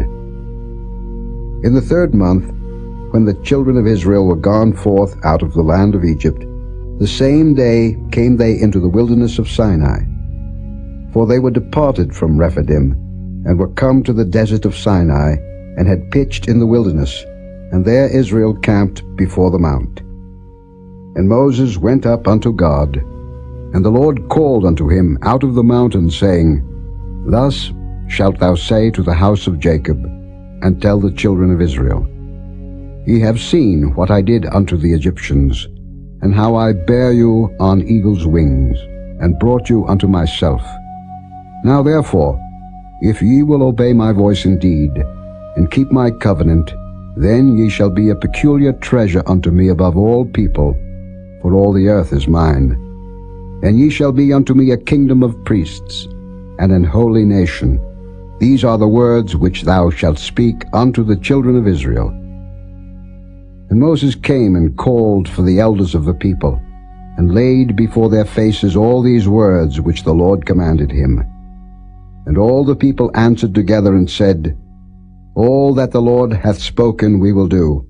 And Moses returned the words of the people unto the Lord. And the Lord said unto Moses, Lo, I come unto thee in a thick cloud, that the people may hear when I speak with thee, and believe thee forever. And Moses told the words of the people unto the Lord.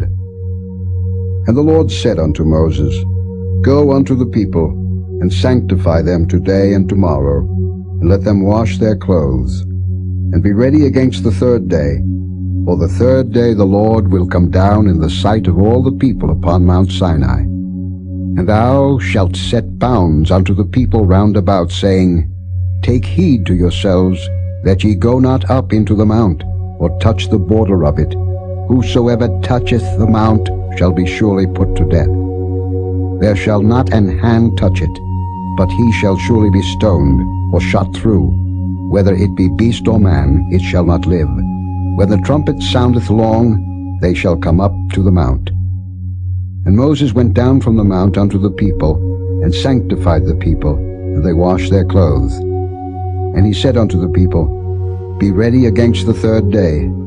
Come not at your wives. And it came to pass on the third day in the morning, that there were thunders and lightnings, and a thick cloud upon the mount, and the voice of the trumpet exceeding loud, so that all the people that was in the camp trembled. And Moses brought forth the people out of the camp to meet with God, and they stood at the nether part of the mount. And Mount Sinai was altogether on a smoke, because the Lord descended upon it in fire, and the smoke thereof ascended as the smoke of a furnace, and the whole mount quaked greatly. And when the voice of the trumpet sounded long, and waxed louder and louder, Moses spake, and God answered him by a voice.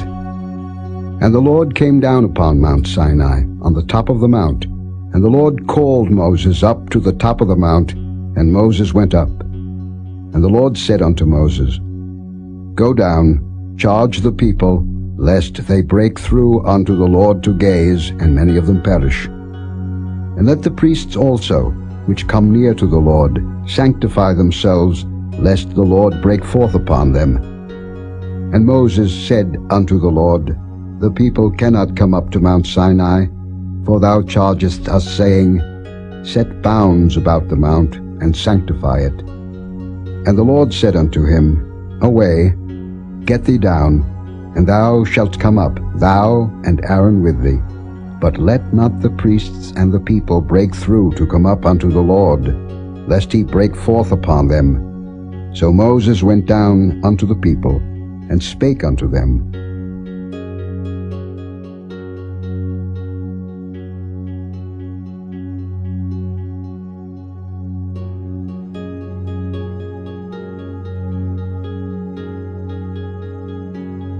Chapter 20. And God spake all these words, saying, I am the Lord thy God, which have brought thee out of the land of Egypt, out of the house of bondage. Thou shalt have no other gods before me. Thou shalt not make unto thee any graven image, or any likeness of anything that is in heaven above, or that is in the earth beneath, or that is in the water under the earth. Thou shalt not bow down thyself to them, nor serve them. For I, the Lord thy God, am a jealous God, visiting the iniquity of the fathers upon the children unto the third and fourth generation of them that hate me, and showing mercy unto thousands of them that love me, and keep my commandments. Thou shalt not take the name of the Lord thy God in vain, for the Lord will not hold him guiltless that taketh his name in vain. Remember the Sabbath day to keep it holy. 6 days shalt thou labor, and do all thy work. But the seventh day is the Sabbath of the Lord thy God. In it thou shalt not do any work, thou, nor thy son, nor thy daughter, thy manservant, nor thy maidservant, nor thy cattle, nor thy stranger that is within thy gates. For in 6 days the Lord made heaven and earth, the sea, and all that in them is, and rested the seventh day. Wherefore the Lord blessed the Sabbath day, and hallowed it. Honor thy father and thy mother, that thy days may be long upon the land which the Lord thy God giveth thee. Thou shalt not kill. Thou shalt not commit adultery. Thou shalt not steal. Thou shalt not bear false witness against thy neighbor. Thou shalt not covet thy neighbor's house. Thou shalt not covet thy neighbor's wife, nor his manservant, nor his maidservant, nor his ox, nor his ass, nor anything that is thy neighbor's. And all the people saw the thunderings, and the lightnings, and the noise of the trumpet, and the mountain smoking. And when the people saw it, they removed, and stood afar off. And they said unto Moses, Speak thou with us, and we will hear. But let not God speak with us, lest we die. And Moses said unto the people, Fear not, for God is come to prove you, and that his fear may be before your faces, that ye sin not. And the people stood afar off, and Moses drew near unto the thick darkness where God was. And the Lord said unto Moses, Thus thou shalt say unto the children of Israel, Ye have seen that I have talked with you from heaven. Ye shall not make with me gods of silver, neither shall ye make unto you gods of gold. An altar of earth thou shalt make unto me, and shalt sacrifice thereon thy burnt offerings, and thy peace offerings, thy sheep and thine oxen. In all places where I record my name, I will come unto thee, and I will bless thee. And if thou wilt make me an altar of stone, thou shalt not build it of hewn stone. For if thou lift up thy tool upon it, thou hast polluted it. Neither shalt thou go up by steps unto mine altar, that thy nakedness be not discovered thereon.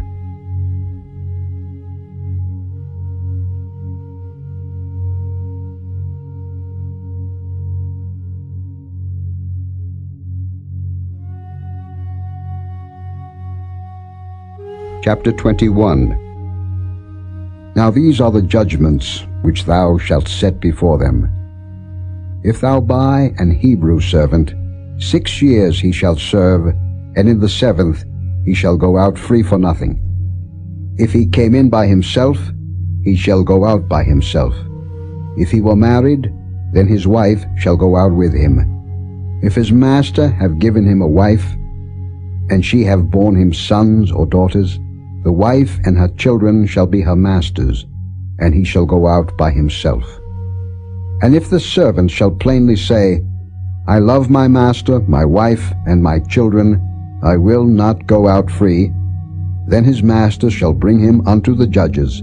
He shall also bring him to the door, or unto the doorpost, and his master shall bore his ear through with an awl, and he shall serve him forever. And if a man sell his daughter to be a maidservant, she shall not go out as the men servants do. If she please not her master, who hath betrothed her to himself, then shall he let her be redeemed. To sell her unto a strange nation he shall have no power, seeing he hath dealt deceitfully with her. And if he have betrothed her unto his son, he shall deal with her after the manner of daughters.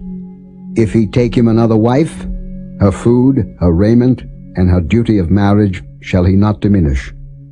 And if he do not these 3 unto her, then shall she go out free without money. He that smiteth a man, so that he die, shall be surely put to death. And if a man lie not in wait, but God deliver him into his hand, then I will appoint thee a place whither he shall flee. But if a man come presumptuously upon his neighbor to slay him with guile, thou shalt take him from mine altar, that he may die.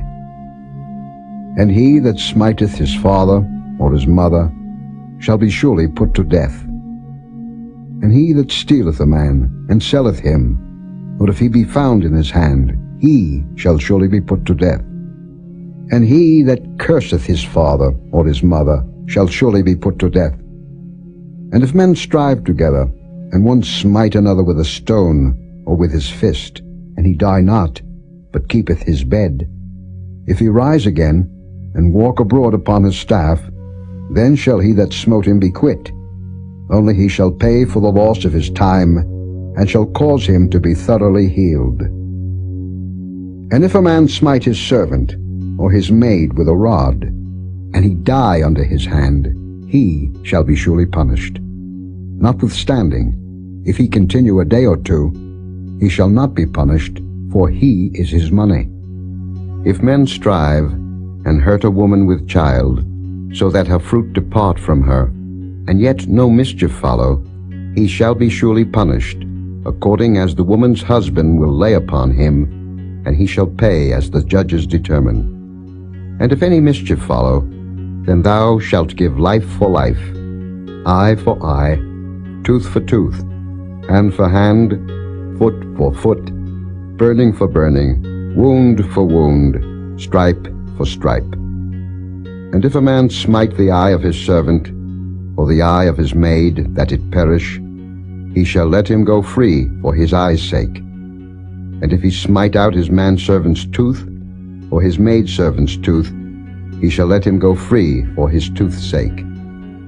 If an ox gore a man or a woman, that they die, then the ox shall be surely stoned, and his flesh shall not be eaten, but the owner of the ox shall be quit. But if the ox were wont to push with his horn in time past, and it hath been testified to his owner, and he hath not kept him in, but that he hath killed a man or a woman, the ox shall be stoned, and his owner also shall be put to death. If there be laid on him a sum of money, then he shall give for the ransom of his life whatsoever is laid upon him. Whether he have gored a son, or have gored a daughter, according to this judgment shall it be done unto him. If the ox shall push a manservant or a maidservant, he shall give unto their master 30 shekels of silver, and the ox shall be stoned. And if a man shall open a pit, or if a man shall dig a pit, and not cover it, and an ox or an ass fall therein, the owner of the pit shall make it good, and give money unto the owner of them, and the dead beast shall be his. And if one man's ox hurt another's, that he die, then they shall sell the live ox, and divide the money of it, and the dead ox also they shall divide. Or if it be known that the ox hath used to push in time past, and his owner hath not kept him in, he shall surely pay ox for ox, and the dead shall be his own.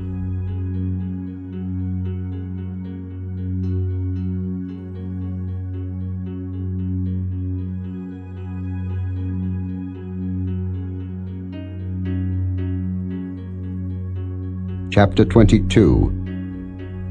If a man shall steal an ox or a sheep, and kill it or sell it, he shall restore 5 oxen for an ox, and 4 sheep for a sheep. If a thief be found breaking up, and be smitten that he die, there shall no blood be shed for him. If the sun be risen upon him, there shall be blood shed for him, for he should make full restitution. If he have nothing, then he shall be sold for his theft. If the theft be certainly found in his hand alive, whether it be ox or ass or sheep, he shall restore double. If a man shall cause a field or vineyard to be eaten, and shall put in his beast, and shall feed in another man's field, of the best of his own field, and of the best of his own vineyard, shall he make restitution. If fire break out, and catch in thorns, so that the stacks of corn, or the standing corn, or the field be consumed therewith, he that kindled the fire shall surely make restitution. If a man shall deliver unto his neighbor money or stuff to keep, and it be stolen out of the man's house, if the thief be found, let him pay double. If the thief be not found, then the master of the house shall be brought unto the judges, to see whether he have put his hand unto his neighbor's goods. For all manner of trespass, whether it be for ox, for ass, for sheep, for raiment, or for any manner of lost thing, which another challengeth to be his, the cause of both parties shall come before the judges, and whom the judges shall condemn, he shall pay double unto his neighbor. If a man deliver unto his neighbor an ass, or an ox, or a sheep, or any beast to keep, and it die, or be hurt, or driven away, no man seeing it, then shall an oath of the Lord be between them both, that he hath not put his hand unto his neighbor's goods, and the owner of it shall accept thereof, and he shall not make it good. And if it be stolen from him, he shall make restitution unto the owner thereof. If it be torn in pieces, then let him bring it for witness, and he shall not make good that which was torn.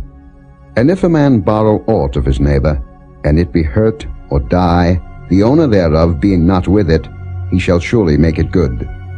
But if the owner thereof be with it, he shall not make it good. If it be an hired thing, it came for his hire. And if a man entice a maid that is not betrothed, and lie with her, he shall surely endow her to be his wife. If her father utterly refuse to give her unto him, he shall pay money according to the dowry of virgins. Thou shalt not suffer a witch to live. Whosoever lieth with a beast shall surely be put to death. He that sacrificeth unto any god, save unto the Lord only, he shall be utterly destroyed. Thou shalt neither vex a stranger, nor oppress him, for ye were strangers in the land of Egypt. Ye shall not afflict any widow or fatherless child. If thou afflict them in any wise, and they cry at all unto me, I will surely hear their cry, and my wrath shall wax hot, and I will kill you with the sword, and your wives shall be widows, and your children fatherless. If thou lend money to any of my people that is poor by thee, thou shalt not be to him as an usurer, neither shalt thou lay upon him usury. If thou at all take thy neighbor's raiment to pledge, thou shalt deliver it unto him by that the sun goeth down. For that is his covering only, it is his raiment for his skin, wherein shall he sleep? And it shall come to pass, when he crieth unto me, that I will hear, for I am gracious. Thou shalt not revile the gods, nor curse the ruler of thy people. Thou shalt not delay to offer the first of thy ripe fruits, and of thy liquors, the firstborn of thy sons shalt thou give unto me. Likewise shalt thou do with thine oxen, and with thy sheep. 7 days it shall be with his dam. On the 8th day thou shalt give it me. And ye shall be holy men unto me. Neither shall ye eat any flesh that is torn of beasts in the field. Ye shall cast it to the dogs.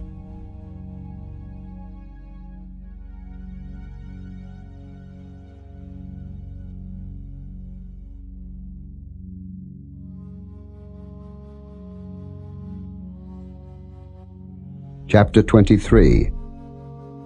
Thou shalt not raise a false report. Put not thine hand with the wicked to be an unrighteous witness. Thou shalt not follow a multitude to do evil. Neither shalt thou speak in a cause to decline after many to wrest judgment. Neither shalt thou countenance a poor man in his cause. If thou meet thine enemy's ox or his ass going astray, thou shalt surely bring it back to him again. If thou see the ass of him that hateth thee lying under his burden, and wouldest forbear to help him, thou shalt surely help with him. Thou shalt not wrest the judgment of thy poor in his cause. Keep thee far from a false matter, and the innocent and righteous slay thou not, for I will not justify the wicked. And thou shalt take no gift, for the gift blindeth the wise, and perverteth the words of the righteous. Also, thou shalt not oppress a stranger, for ye know the heart of a stranger, seeing ye were strangers in the land of Egypt. In 6 years thou shalt sow thy land, and shalt gather in the fruits thereof.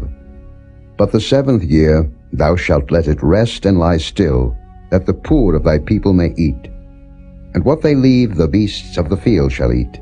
In like manner thou shalt deal with thy vineyard and with thy oliveyard.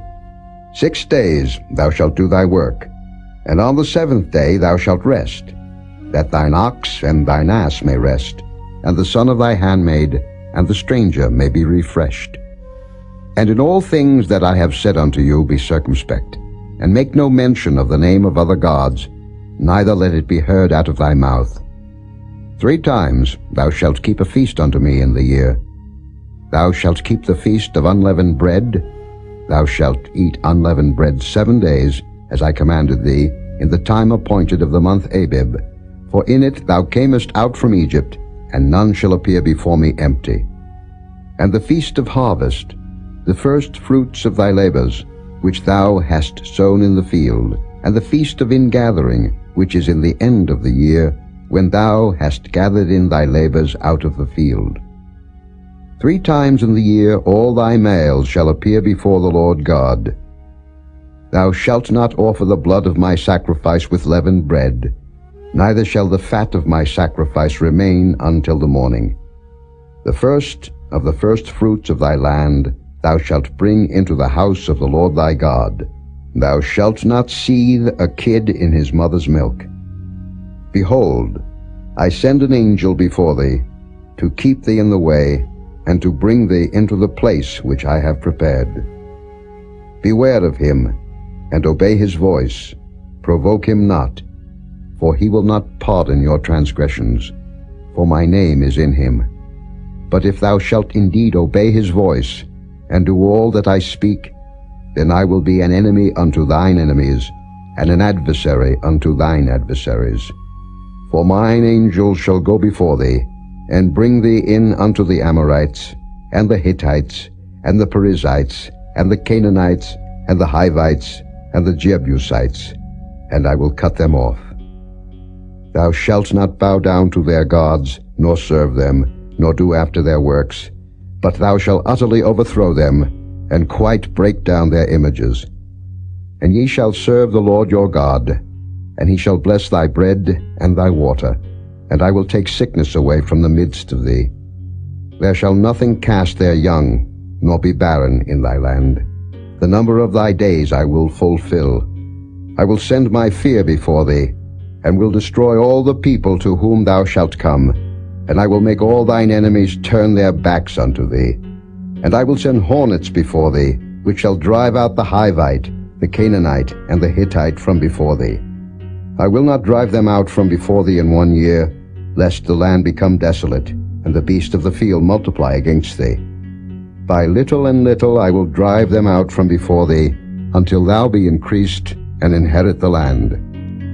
And I will set thy bounds from the Red Sea even unto the sea of the Philistines, and from the desert unto the river. For I will deliver the inhabitants of the land into your hand, and thou shalt drive them out before thee. Thou shalt make no covenant with them, nor with their gods. They shall not dwell in thy land, lest they make thee sin against me. For if thou serve their gods, it will surely be a snare unto thee.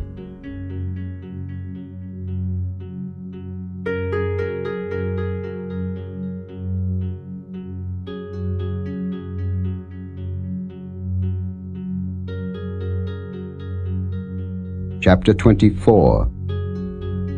And he said unto Moses, Come up unto the Lord, thou, and Aaron, Nadab, and Abihu, and 70 of the elders of Israel, and worship ye afar off. And Moses alone shall come near the Lord.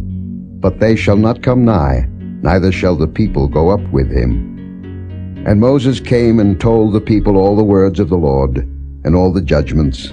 And all the people answered with one voice and said, All the words which the Lord hath said will we do. And Moses wrote all the words of the Lord, and rose up early in the morning, and builded an altar under the hill, and 12 pillars, according to the 12 tribes of Israel. And he sent young men of the children of Israel, which offered burnt offerings and sacrificed peace offerings of oxen unto the Lord. And Moses took half of the blood and put it in basins, and half of the blood he sprinkled on the altar. And he took the book of the covenant and read in the audience of the people, and they said, All that the Lord hath said will we do, and be obedient. And Moses took the blood and sprinkled it on the people, and said, Behold the blood of the covenant, which the Lord hath made with you concerning all these words. Then went up Moses and Aaron, Nadab and Abihu, and 70 of the elders of Israel, and they saw the God of Israel. And there was under his feet as it were a paved work of a sapphire stone, and as it were the body of heaven in his clearness. And upon the nobles of the children of Israel he laid not his hand. Also they saw God, and did eat and drink. And the Lord said unto Moses, Come up to me into the mount, and be there. And I will give thee tables of stone, and a law, and commandments which I have written, that thou mayest teach them. And Moses rose up, and his minister Joshua, and Moses went up into the mount of God. And he said unto the elders, Tarry ye here for us, until we come again unto you. And behold, Aaron and Hur are with you. If any man have any matters to do, let him come unto them. And Moses went up into the mount, and a cloud covered the mount. And the glory of the Lord abode upon Mount Sinai, and the cloud covered it 6 days. And the 7th day he called unto Moses out of the midst of the cloud. And the sight of the glory of the Lord was like devouring fire on the top of the mount in the eyes of the children of Israel. And Moses went into the midst of the cloud, and gat him up into the mount. And Moses was in the mount 40 days and 40 nights.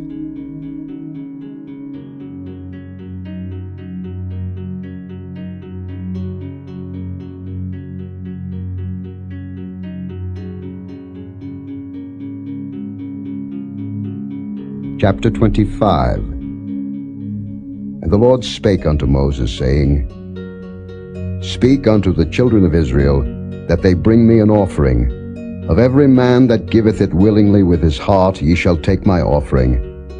And this is the offering which ye shall take of them, gold, and silver, and brass, and blue, and purple, and scarlet, and fine linen, and goat's hair, and rams' skins dyed red, and badgers' skins, and shittim wood, oil for the light, spices for anointing oil, and for sweet incense, onyx stones, and stones to be set in the ephod, and in the breastplate. And let them make me a sanctuary, that I may dwell among them. According to all that I show thee, after the pattern of the tabernacle, and the pattern of all the instruments thereof, even so shall ye make it. And they shall make an ark of shittim wood. 2 cubits and a half shall be the length thereof, and a cubit and a half the breadth thereof, and a cubit and a half the height thereof. And thou shalt overlay it with pure gold. Within and without shalt thou overlay it, and shalt make upon it a crown of gold round about. And thou shalt cast 4 rings of gold for it, and put them in the 4 corners thereof. And 2 rings shall be in the one side of it, and 2 rings in the other side of it. And thou shalt make staves of shittim wood, and overlay them with gold. And thou shalt put the staves into the rings by the sides of the ark, that the ark may be borne with them. The staves shall be in the rings of the ark, they shall not be taken from it. And thou shalt put into the ark the testimony which I shall give thee. And thou shalt make a mercy seat of pure gold. 2 cubits and a half shall be the length thereof, and a cubit and a half the breadth thereof. And thou shalt make 2 cherubims of gold. Of beaten work shalt thou make them in the 2 ends of the mercy seat. And make 1 cherub on the one end, and the other cherub on the other end. Even of the mercy seat shall ye make the cherubims on the 2 ends thereof. And the cherubims shall stretch forth their wings on high, covering the mercy seat with their wings, and their faces shall look one to another, Toward the mercy seat shall the faces of the cherubims be. And thou shalt put the mercy seat above upon the ark, and in the ark thou shalt put the testimony that I shall give thee. And there I will meet with thee, and I will commune with thee from above the mercy seat, from between the two cherubims which are upon the ark of the testimony, of all things which I will give thee in commandment unto the children of Israel. Thou shalt also make a table of shittim wood. 2 cubits shall be the length thereof, and a cubit the breadth thereof, and a cubit and a half the height thereof. And thou shalt overlay it with pure gold, and make thereto a crown of gold round about. And thou shalt make unto it a border of an handbreadth round about, and thou shalt make a golden crown to the border thereof round about. And thou shalt make for it 4 rings of gold, and put the rings in the 4 corners that are on the 4 feet thereof. Over against the border shall the rings be for places of the staves to bear the table. And thou shalt make the staves of shittim wood, and overlay them with gold, that the table may be borne with them. And thou shalt make the dishes thereof, and spoons thereof, and covers thereof, and bowls thereof, to cover withal. Of pure gold shalt thou make them. And thou shalt set upon the table showbread before me alway.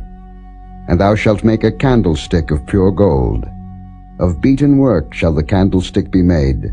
His shaft, and his branches, his bowls, his knops, and his flowers shall be of the same. And 6 branches shall come out of the sides of it, 3 branches of the candlestick out of the one side, and 3 branches of the candlestick out of the other side. 3 bowls made like unto almonds, with a knop and a flower in one branch, and 3 bowls made like almonds in the other branch, with a knop and a flower, so in the 6 branches that come out of the candlestick. And in the candlestick shall be 4 bowls, made like unto almonds, with their knops and their flowers. And there shall be a knop under 2 branches of the same, and a knop under 2 branches of the same, and a knop under 2 branches of the same, according to the 6 branches that proceed out of the candlestick. Their knops and their branches shall be of the same. All it shall be one beaten work of pure gold. And thou shalt make the 7 lamps thereof, and they shall light the lamps thereof, that they may give light over against it. And the tongues thereof, and the snuff dishes thereof, shall be of pure gold. Of a talent of pure gold shall he make it, with all these vessels. And look that thou make them after their pattern, which was showed thee in the mount.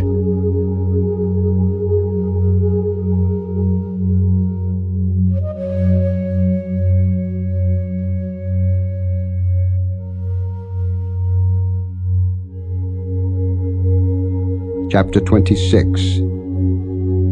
Moreover, thou shalt make the tabernacle with 10 curtains of fine twined linen, and blue and purple and scarlet. With cherubims of cunning work shalt thou make them. The length of one curtain shall be 28 cubits, and the breadth of one curtain 4 cubits, and every one of the curtains shall have one measure.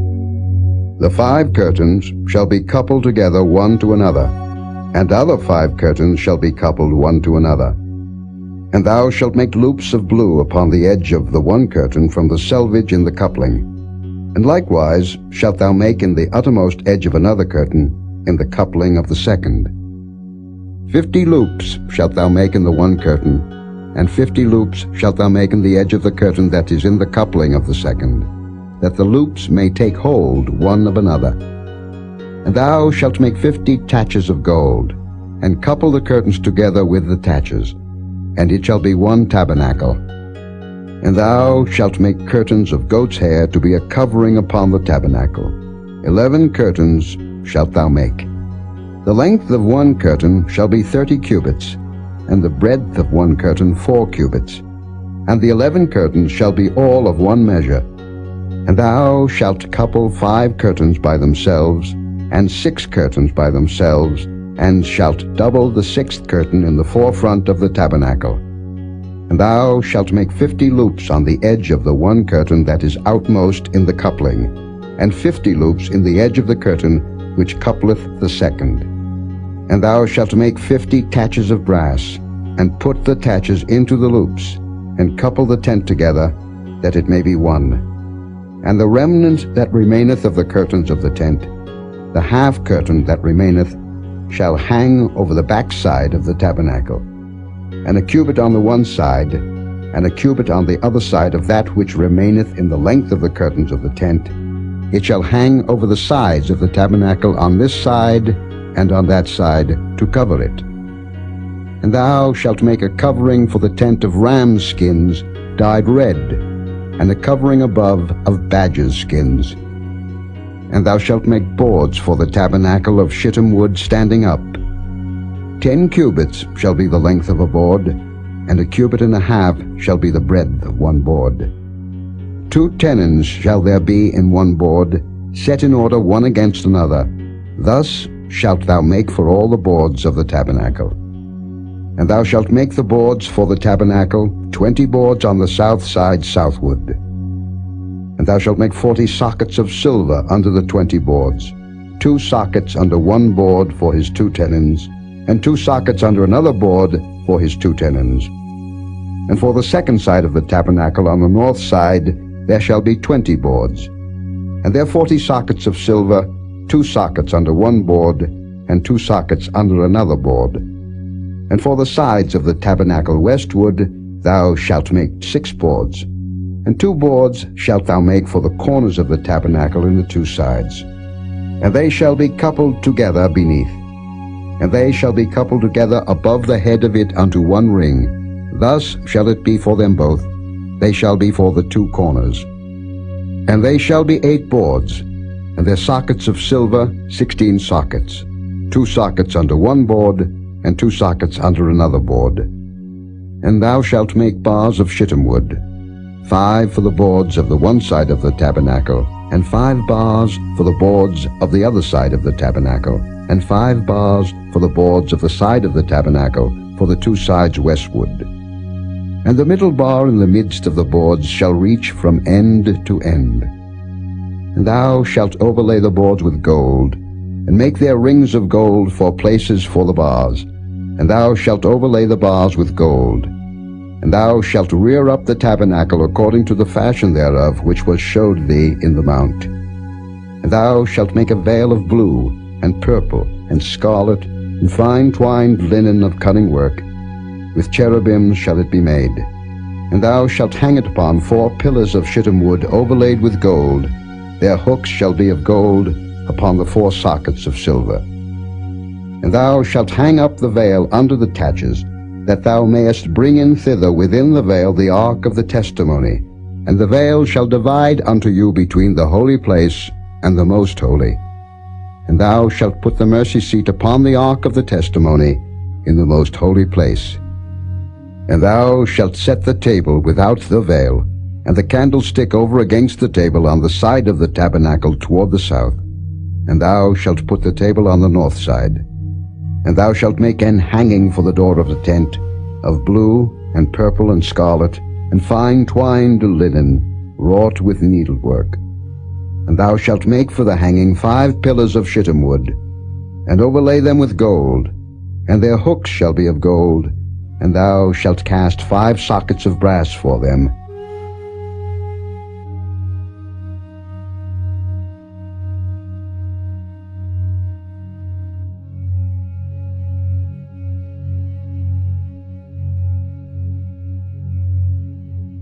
Chapter 27. And thou shalt make an altar of shittim wood, 5 cubits long, and 5 cubits broad. The altar shall be foursquare, and the height thereof shall be 3 cubits. And thou shalt make the horns of it upon the 4 corners thereof. His horns shall be of the same, and thou shalt overlay it with brass. And thou shalt make his pans to receive his ashes, and his shovels, and his basins, and his flesh hooks, and his fire pans. All the vessels thereof thou shalt make of brass. And thou shalt make for it a grate of network of brass, and upon the net shalt thou make 4 brazen rings in the 4 corners thereof. And thou shalt put it under the compass of the altar beneath, that the net may be even to the midst of the altar. And thou shalt make staves for the altar, staves of shittim wood, and overlay them with brass. And the staves shall be put into the rings, and the staves shall be upon the two sides of the altar to bear it. Hollow with boards shalt thou make it, as it was showed thee in the mount, so shall they make it. And thou shalt make the court of the tabernacle. For the south side southward there shall be hangings for the court of fine twined linen of 100 cubits long for one side. And the 20 pillars thereof, and their 20 sockets shall be of brass. The hooks of the pillars and their fillets shall be of silver. And likewise for the north side in length there shall be hangings of 100 cubits long, and his 20 pillars and their 20 sockets of brass, the hooks of the pillars and their fillets of silver. And for the breadth of the court on the west side shall be hangings of 50 cubits, their pillars 10, and their sockets 10. And the breadth of the court on the east side eastward shall be 50 cubits. The hangings of one side of the gate shall be 15 cubits, their pillars 3, and their sockets 3. And on the other side shall be hangings 15 cubits, their pillars 3, and their sockets 3. And for the gate of the court shall be an hanging of 20 cubits of blue, and purple, and scarlet, and fine twined linen, wrought with needlework, and their pillars shall be 4, and their sockets 4. All the pillars round about the court shall be filleted with silver. Their hooks shall be of silver, and their sockets of brass. The length of the court shall be 100 cubits, and the breadth 50 everywhere, and the height 5 cubits of fine twined linen, and their sockets of brass. All the vessels of the tabernacle, in all the service thereof, and all the pins thereof, and all the pins of the court, shall be of brass. And thou shalt command the children of Israel, that they bring thee pure oil olive beaten for the light, to cause the lamp to burn always. In the tabernacle of the congregation without the veil, which is before the testimony, Aaron and his sons shall order it from evening to morning before the Lord. It shall be a statute forever unto their generations on the behalf of the children of Israel.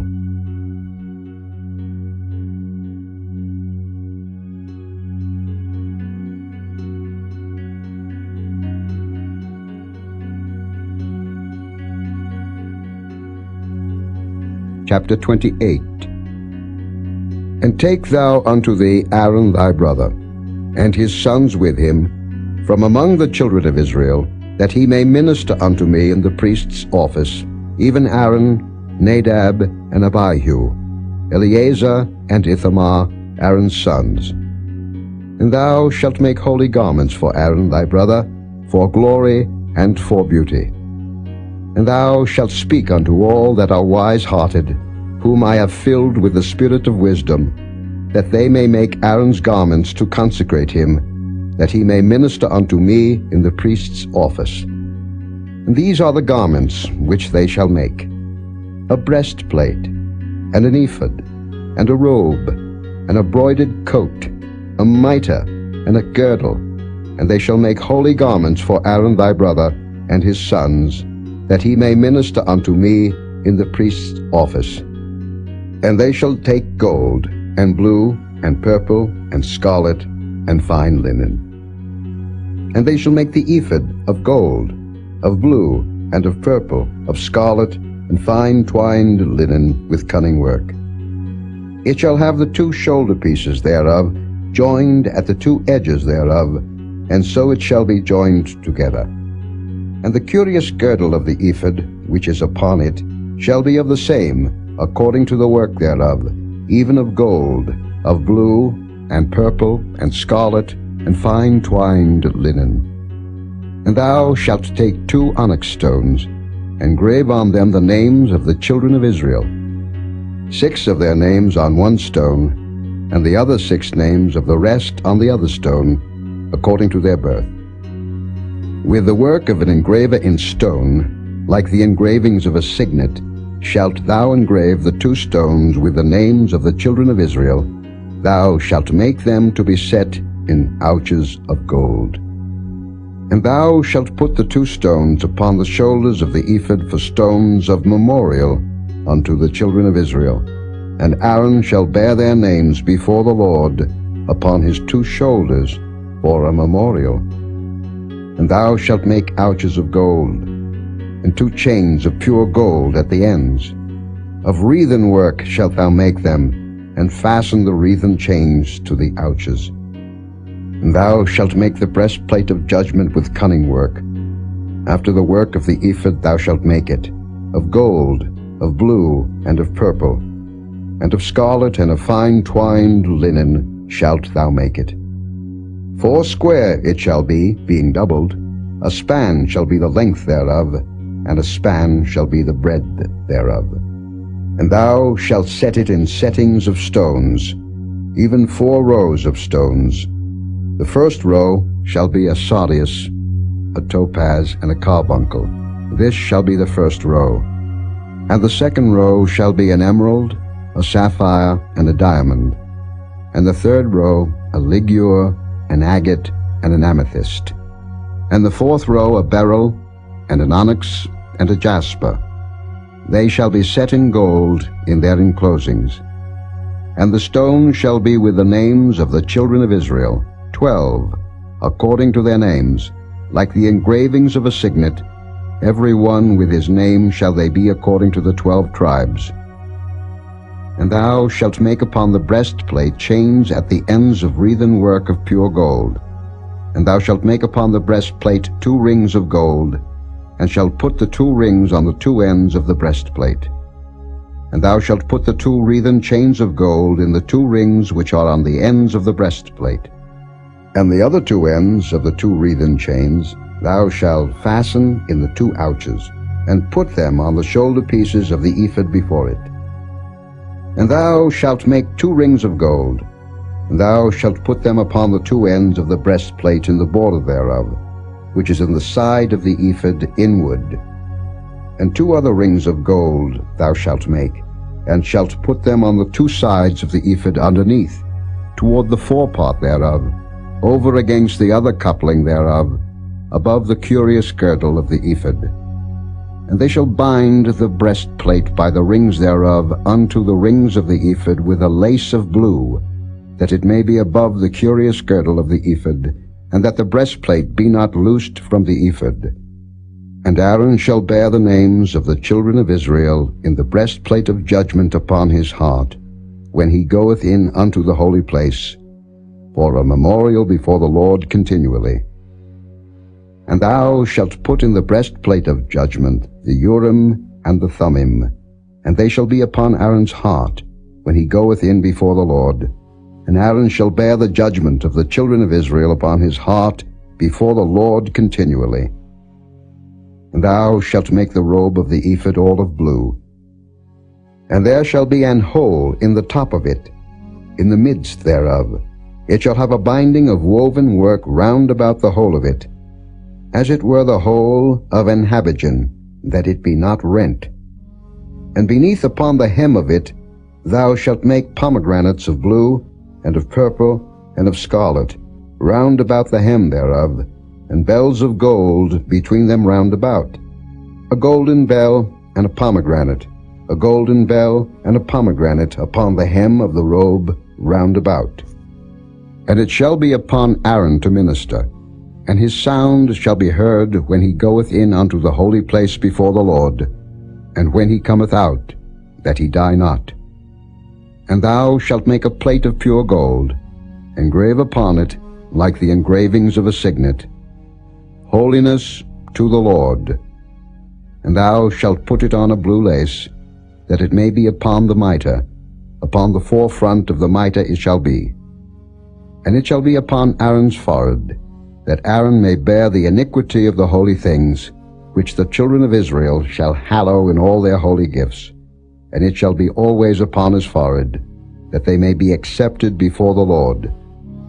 And thou shalt embroider the coat of fine linen, and thou shalt make the mitre of fine linen, and thou shalt make the girdle of needlework. And for Aaron's sons thou shalt make coats, and thou shalt make for them girdles, and bonnets shalt thou make for them, for glory and for beauty. And thou shalt put them upon Aaron thy brother, and his sons with him, and shalt anoint them, and consecrate them, and sanctify them, that they may minister unto me in the priest's office. And thou shalt make them linen breeches to cover their nakedness, from the loins even unto the thighs they shall reach.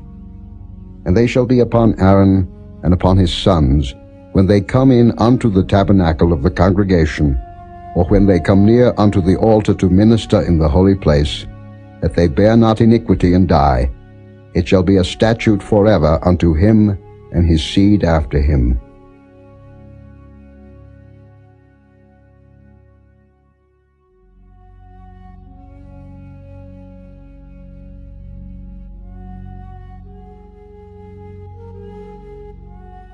Chapter 29.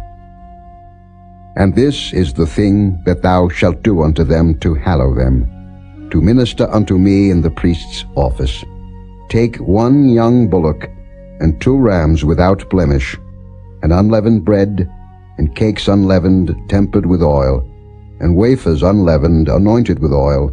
Of wheaten flour shalt thou make them. And thou shalt put them into 1 basket, and bring them in the basket, with the bullock and the 2 rams. And Aaron and his sons thou shalt bring unto the door of the tabernacle of the congregation, and shalt wash them with water. And thou shalt take the garments, and put upon Aaron the coat, and the robe of the ephod, and the ephod, and the breastplate, and gird him with the curious girdle of the ephod. And thou shalt put the mitre upon his head, and put the holy crown upon the mitre. Then shalt thou take the anointing oil, and pour it upon his head, and anoint him. And thou shalt bring his sons, and put coats upon them. And thou shalt gird them with girdles, Aaron and his sons, and put the bonnets on them, and the priest's office shall be theirs for a perpetual statute. And thou shalt consecrate Aaron and his sons. And thou shalt cause a bullock to be brought before the tabernacle of the congregation, and Aaron and his sons shall put their hands upon the head of the bullock. And thou shalt kill the bullock before the Lord, by the door of the tabernacle of the congregation.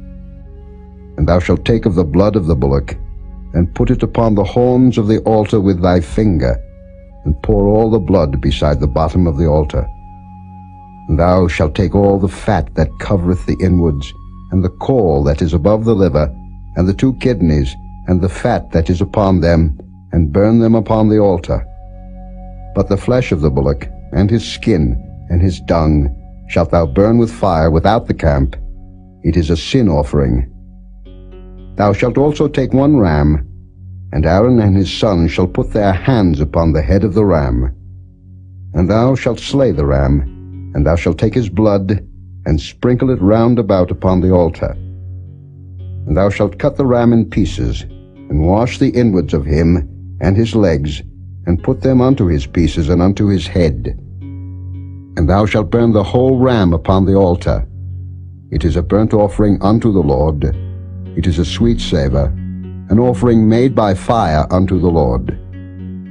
And thou shalt take the other ram, and Aaron and his sons shall put their hands upon the head of the ram. Then shalt thou kill the ram, and take of his blood, and put it upon the tip of the right ear of Aaron, and upon the tip of the right ear of his sons, and upon the thumb of their right hand, and upon the great toe of their right foot, and sprinkle the blood upon the altar round about. And thou shalt take of the blood that is upon the altar, and of the anointing oil, and sprinkle it upon Aaron, and upon his garments, and upon his sons, and upon the garments of his sons with him. And he shall be hallowed, and his garments, and his sons' garments with him. Also thou shalt take of the ram the fat and the rump, and the fat that covereth the inwards, and the caul above the liver, and the 2 kidneys, and the fat that is upon them, and the right shoulder, for it is a ram of consecration,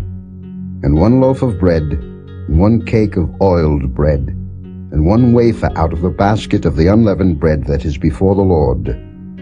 And thou shalt put all in the hands of Aaron, and in the hands of his sons, and shalt wave them for a wave offering before the Lord. And thou shalt receive them of their hands, and burn them upon the altar for a burnt offering, for a sweet savour before the Lord. It is an offering made by fire unto the Lord. And thou shalt take the breast of the ram of Aaron's consecration, and wave it for a wave offering before the Lord, and it shall be thy part. And thou shalt sanctify the breast of the wave offering, and the shoulder of the heave offering, which is waved, and which is heaved up, of the ram of the consecration, even of that which is for Aaron, and of that which is for his sons. And it shall be Aaron's and his sons by a statute forever from the children of Israel.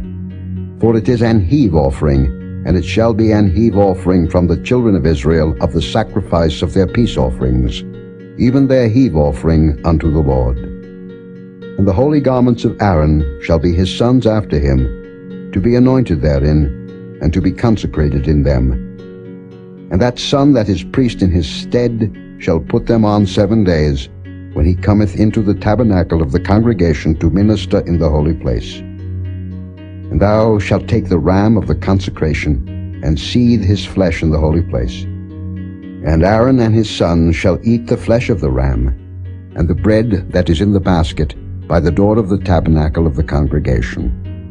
And they shall eat those things wherewith the atonement was made, to consecrate and to sanctify them, but a stranger shall not eat thereof, because they are holy. And if aught of the flesh of the consecrations or of the bread remain unto the morning, then thou shalt burn the remainder with fire. It shall not be eaten, because it is holy. And thus shalt thou do unto Aaron and to his sons, according to all things which I have commanded thee. 7 days shalt thou consecrate them. And thou shalt offer every day a bullock for a sin offering for atonement. And thou shalt cleanse the altar when thou hast made an atonement for it, and thou shalt anoint it to sanctify it. 7 days thou shalt make an atonement for the altar, and sanctify it. And it shall be an altar most holy. Whatsoever toucheth the altar shall be holy. Now this is that which thou shalt offer upon the altar: 2 lambs of the first year, day by day continually. The one lamb thou shalt offer in the morning, and the other lamb thou shalt offer at even. And with the one lamb 1/10 deal of flour mingled with the 4th part of an hin of beaten oil, and the 4th part of an hin of wine for a drink offering. And the other lamb thou shalt offer at even, and shalt do thereto according to the meat offering of the morning, and according to the drink offering thereof, for a sweet savour, an offering made by fire unto the Lord. This shall be a continual burnt offering throughout your generations at the door of the tabernacle of the congregation before the Lord, where I will meet you, to speak there unto thee. And there I will meet with the children of Israel, and the tabernacles shall be sanctified by my glory. And I will sanctify the tabernacle of the congregation and the altar. I will sanctify also both Aaron and his sons to minister to me in the priest's office. And I will dwell among the children of Israel, and will be their God. And they shall know that I am the Lord their God, that brought them forth out of the land of Egypt, that I may dwell among them. I am the Lord their God.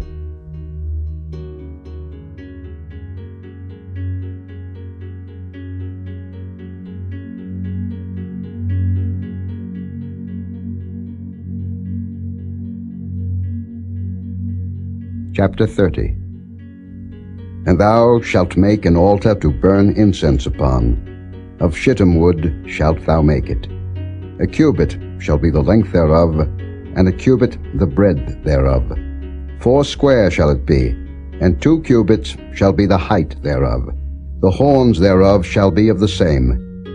And thou shalt overlay it with pure gold, the top thereof, and the sides thereof round about, and the horns thereof, and thou shalt make unto it a crown of gold round about. And 2 golden rings shalt thou make to it under the crown of it, by the 2 corners thereof. Upon the 2 sides of it shalt thou make it, and they shall be for places for the staves to bear it withal. And thou shalt make the staves of shittim wood, and overlay them with gold. And thou shalt put it before the veil that is by the ark of the testimony, before the mercy seat that is over the testimony, where I will meet with thee. And Aaron shall burn thereon sweet incense every morning. When he dresseth the lamps, he shall burn incense upon it. And when Aaron lighteth the lamps at even, he shall burn incense upon it, a perpetual incense before the Lord throughout your generations. Ye shall offer no strange incense thereon, nor burnt sacrifice, nor meat offering, neither shall ye pour drink offering thereon.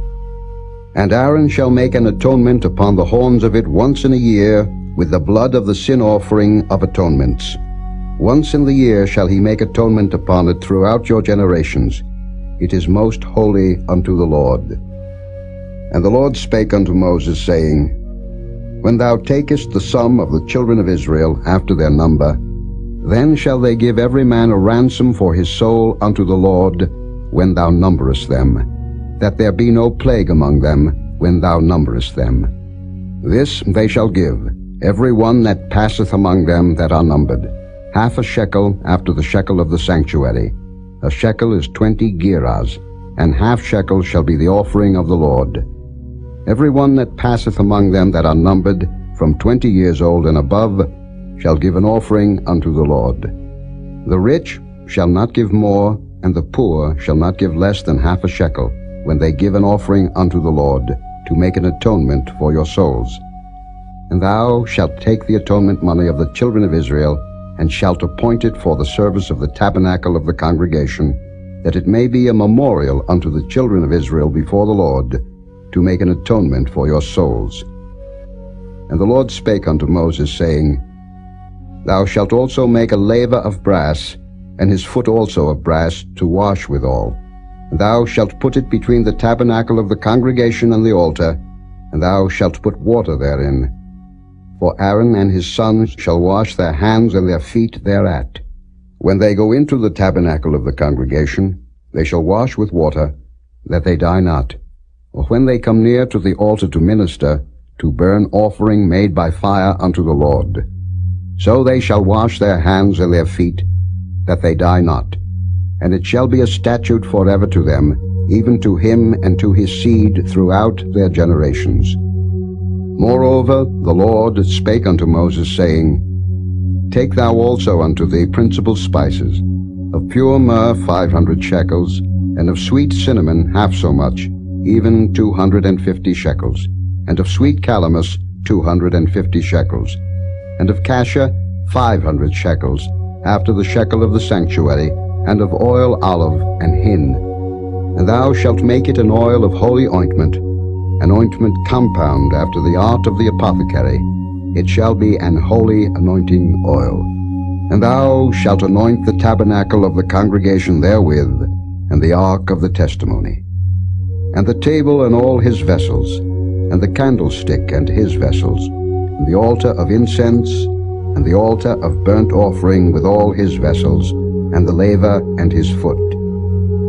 And thou shalt sanctify them, that they may be most holy. Whatsoever toucheth them shall be holy.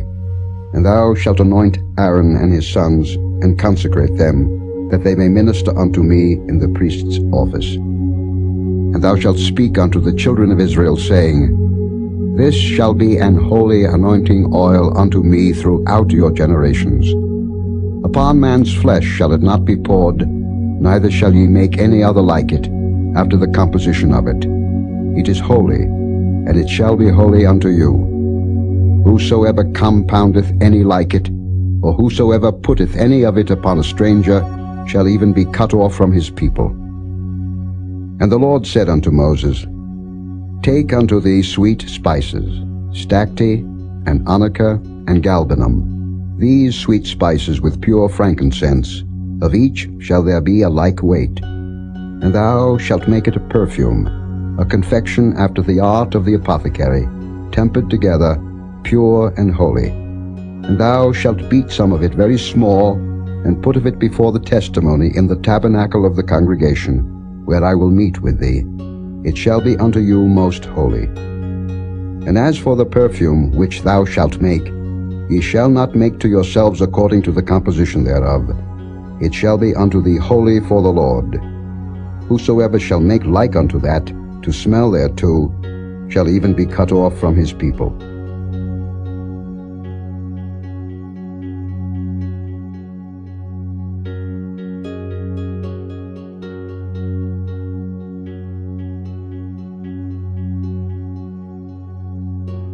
Chapter 31.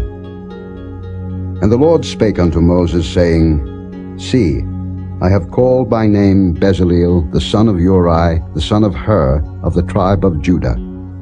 And I have filled him with the Spirit of God, in wisdom, and in understanding, and in knowledge, and in all manner of workmanship, to devise cunning works, to work in gold, and in silver, and in brass, and in cutting of stones, to set them, and in carving of timber, to work in all manner of workmanship.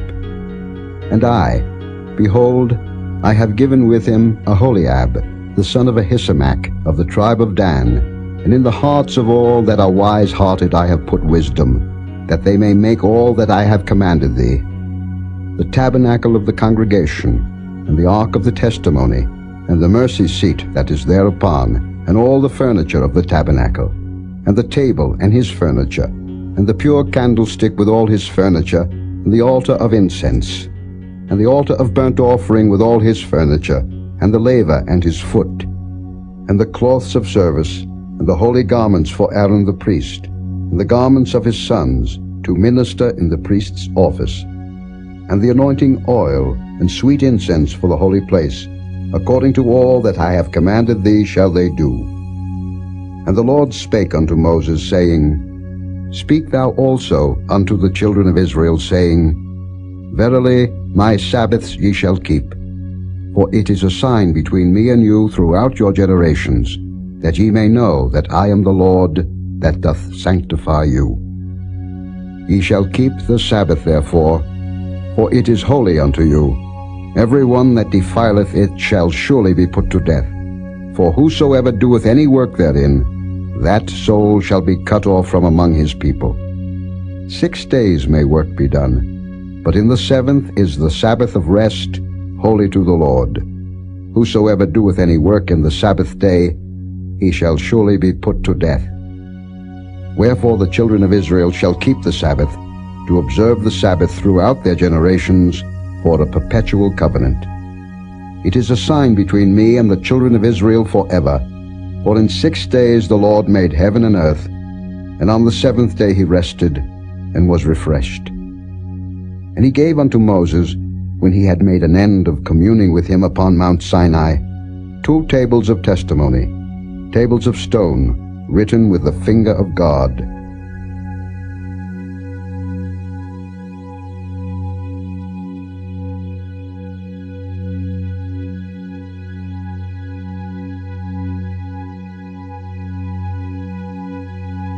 Chapter 32. And when the people saw that Moses delayed to come down out of the mount, the people gathered themselves together unto Aaron, and said unto him, Up, make us gods, which shall go before us. For as for this Moses, the man that brought us up out of the land of Egypt, we wot not what is become of him. And Aaron said unto them, Break off the golden earrings, which are in the ears of your wives, of your sons, and of your daughters, and bring them unto me. And all the people brake off the golden earrings which were in their ears, and brought them unto Aaron. And he received them at their hand, and fashioned it with a graving tool, after he had made it a molten calf. And they said, These be thy gods, O Israel, which brought thee up out of the land of Egypt. And when Aaron saw it, he built an altar before it. And Aaron made proclamation and said, Tomorrow is a feast to the Lord. And they rose up early on the morrow, and offered burnt offerings, and brought peace offerings. And the people sat down to eat and to drink, and rose up to play. And the Lord said unto Moses, Go, get thee down, for thy people, which thou broughtest out of the land of Egypt, have corrupted themselves. They have turned aside quickly out of the way which I commanded them. They have made them a molten calf, and have worshipped it, and have sacrificed thereunto, and said, These be thy gods, O Israel, which have brought thee up out of the land of Egypt. And the Lord said unto Moses, I have seen this people, and behold, it is a stiff-necked people. Now therefore let me alone, that my wrath may wax hot against them, and that I may consume them. and I will make of thee a great nation. And Moses besought the Lord his God, and said, Lord, why doth thy wrath wax hot against thy people, which thou hast brought forth out of the land of Egypt with great power and with a mighty hand? Wherefore should the Egyptians speak and say, For mischief did he bring them out, to slay them in the mountains, and to consume them from the face of the earth? Turn from thy fierce wrath, and repent of this evil against thy people. Remember Abraham, Isaac, and Israel thy servants, to whom thou swarest by thine own self, and saidst unto them, I will multiply your seed as the stars of heaven, and all this land that I have spoken of will I give unto your seed, and they shall inherit it forever. And the Lord repented of the evil which he thought to do unto his people. And Moses turned, and went down from the mount, and the 2 tables of the testimony were in his hand. The tables were written on both their sides, on the one side and on the other were they written.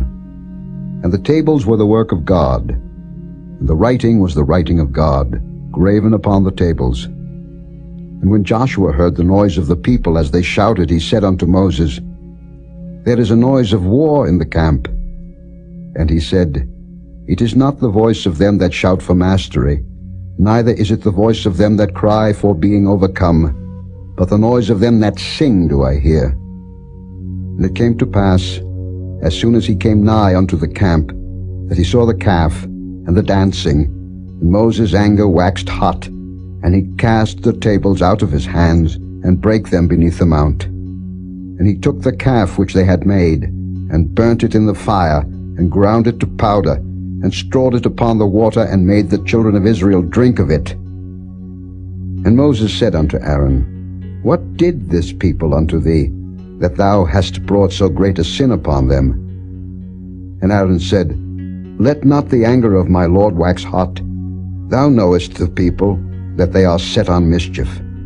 For they said unto me, Make us gods, which shall go before us.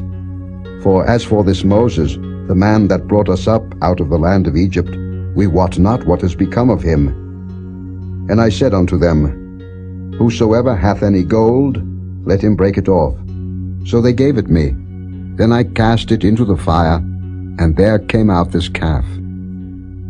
And when Moses saw that the people were naked, for Aaron had made them naked unto their shame among their enemies, then Moses stood in the gate of the camp and said, Who is on the Lord's side? Let him come unto me. And all the sons of Levi gathered themselves together unto him.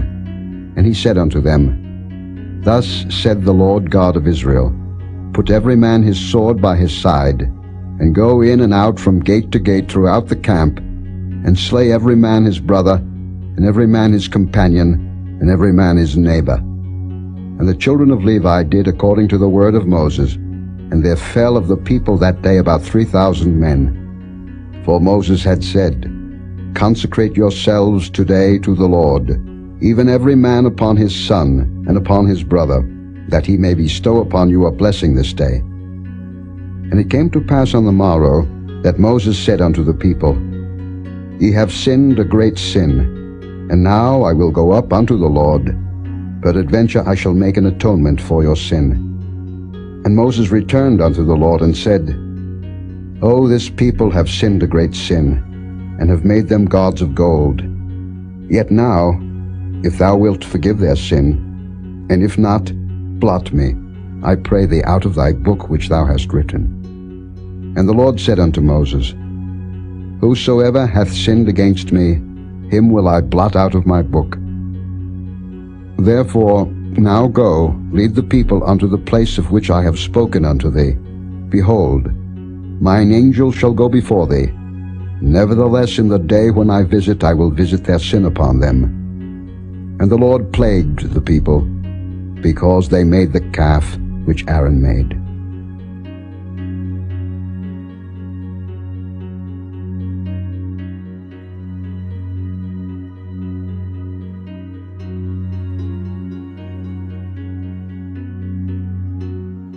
Chapter 33. And the Lord said unto Moses, Depart, And go up hence, thou and the people which thou hast brought up out of the land of Egypt, unto the land which I swear unto Abraham, to Isaac, and to Jacob, saying, Unto thy seed will I give it. And I will send an angel before thee, and I will drive out the Canaanite, the Amorite, and the Hittite, and the Perizzite, the Hivite, and the Jebusite, unto a land flowing with milk and honey. For I will not go up in the midst of thee, for thou art a stiff-necked people, lest I consume thee in the way. And when the people heard these evil tidings, they mourned, and no man did put on him his ornaments. For the Lord had said unto Moses, Say unto the children of Israel, Ye are a stiff-necked people. I will come up into the midst of thee in a moment, and consume thee. Therefore now put off thy ornaments from thee, that I may know what to do unto thee. And the children of Israel stripped themselves of their ornaments by the Mount Horeb. And Moses took the tabernacle, and pitched it without the camp, afar off from the camp, and called it the tabernacle of the congregation. And it came to pass that every one which sought the Lord went out unto the tabernacle of the congregation, which was without the camp. And it came to pass, when Moses went out unto the tabernacle, that all the people rose up, and stood every man at his tent door, and looked after Moses, until he was gone into the tabernacle. And it came to pass, as Moses entered into the tabernacle, the cloudy pillar descended, and stood at the door of the tabernacle, and the Lord talked with Moses. And all the people saw the cloudy pillar stand at the tabernacle door, and all the people rose up and worshipped, every man in his tent door. And the Lord spake unto Moses face to face, as a man speaketh unto his friend. And he turned again into the camp. But his servant Joshua the son of Nun, a young man, departed not out of the tabernacle. And Moses said unto the Lord, See, thou sayest unto me, Bring up this people, and thou hast not let me know whom thou wilt send with me. Yet thou hast said, I know thee by name, and thou hast also found grace in my sight. Now therefore I pray thee, if I have found grace in thy sight, show me now thy way, that I may know thee, that I may find grace in thy sight, and consider that this nation is thy people. And he said, My presence shall go with thee, and I will give thee rest. And he said unto him, If thy presence go not with me, carry us not up hence. For wherein shall it be known here that I and thy people have found grace in thy sight? Is it not in that thou goest with us? So shall we be separated, I and thy people, from all the people that are upon the face of the earth.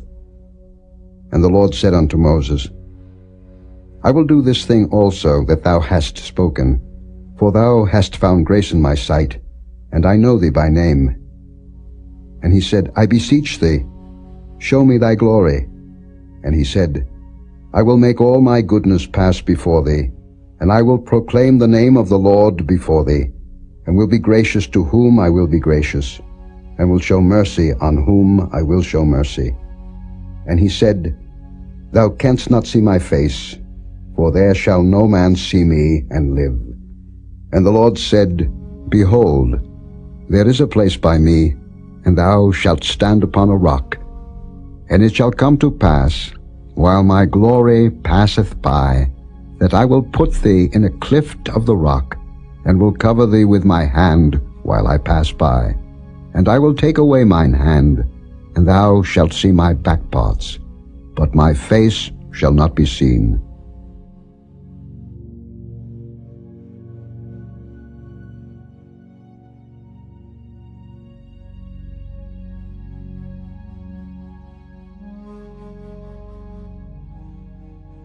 Chapter 34. And the Lord said unto Moses, Hew thee 2 tables of stone like unto the first, and I will write upon these tables the words that were in the first tables, which thou breakest. And be ready in the morning, and come up in the morning unto Mount Sinai, and present thyself there to me in the top of the mount. And no man shall come up with thee, neither let any man be seen throughout all the mount, neither let the flocks nor herds feed before that mount. And he hewed 2 tables of stone like unto the first.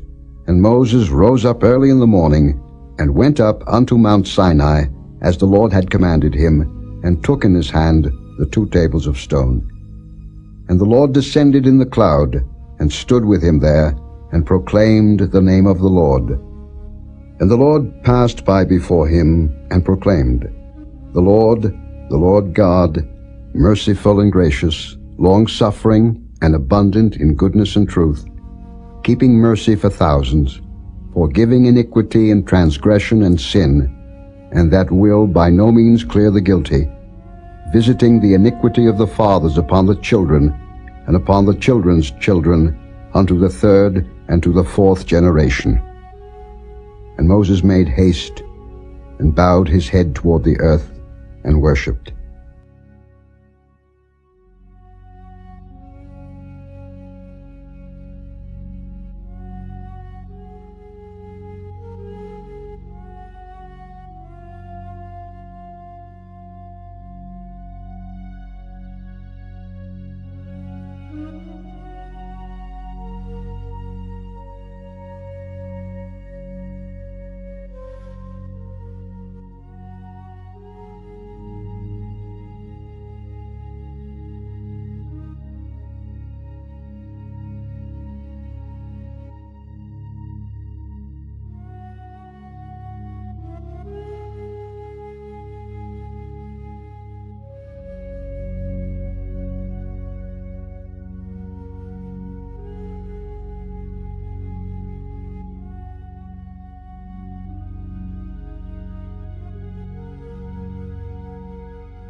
God, for the Lord, whose name is jealous, is a jealous God. Lest thou make a covenant with the inhabitants of the land, and they go a-whoring after their gods, and do sacrifice unto their gods, and one call thee, and thou eat of his sacrifice, and thou take of their daughters unto thy sons, and their daughters go a-whoring after their gods, and make thy sons go a-whoring after their gods. Thou shalt make thee no molten gods. The feast of unleavened bread shalt thou keep. 7 days thou shalt eat unleavened bread, as I commanded thee in the time of the month Abib. For in the month Abib thou camest out from Egypt. All that openeth the matrix is mine, and every firstling among thy cattle, whether ox or sheep, that is male. But the firstling of an ass thou shalt redeem with a lamb, and if thou redeem him not, then shalt thou break his neck. All the firstborn of thy sons thou shalt redeem, and none shall appear before me empty. 6 days thou shalt work, but on the 7th day thou shalt rest. In earing time and in harvest thou shalt rest. And thou shalt observe the feast of weeks, of the first fruits of wheat harvest, and the feast of ingathering at the year's end. Thrice in the year shall all your men children appear before the Lord God, the God of Israel. For I will cast out the nations before thee, and enlarge thy borders. Neither shall any man desire thy land, when thou shalt go up to appear before the Lord thy God thrice in the year. Thou shalt not offer the blood of my sacrifice with leaven, neither shall the sacrifice of the feast of the Passover be left unto the morning. The first of the first fruits of thy land thou shalt bring unto the house of the Lord thy God. Thou shalt not see the kid in his mother's milk. And the Lord said unto Moses, Write thou these words, for after the tenor of these words I have made a covenant with thee and with Israel. And he was there with the Lord 40 days and 40 nights. He did neither eat bread nor drink water. And he wrote upon the tables the words of the covenant, the 10 commandments. And it came to pass, when Moses came down from Mount Sinai with the 2 tables of testimony in Moses' hand, when he came down from the mount, that Moses wist not that the skin of his face shone while he talked with him. And when Aaron and all the children of Israel saw Moses, behold, the skin of his face shone, and they were afraid to come nigh him. And Moses called unto them, and Aaron and all the rulers of the congregation returned unto him, and Moses talked with them. And afterward all the children of Israel came nigh, and he gave them in commandment all that the Lord had spoken with him in Mount Sinai. Until Moses had done speaking with them, he put a veil on his face. But when Moses went in before the Lord to speak with him, he took the veil off until he came out. And he came out and spake unto the children of Israel that which he was commanded. And the children of Israel saw the face of Moses, that the skin of Moses' face shone. And Moses put the veil upon his face again, until he went in to speak with him.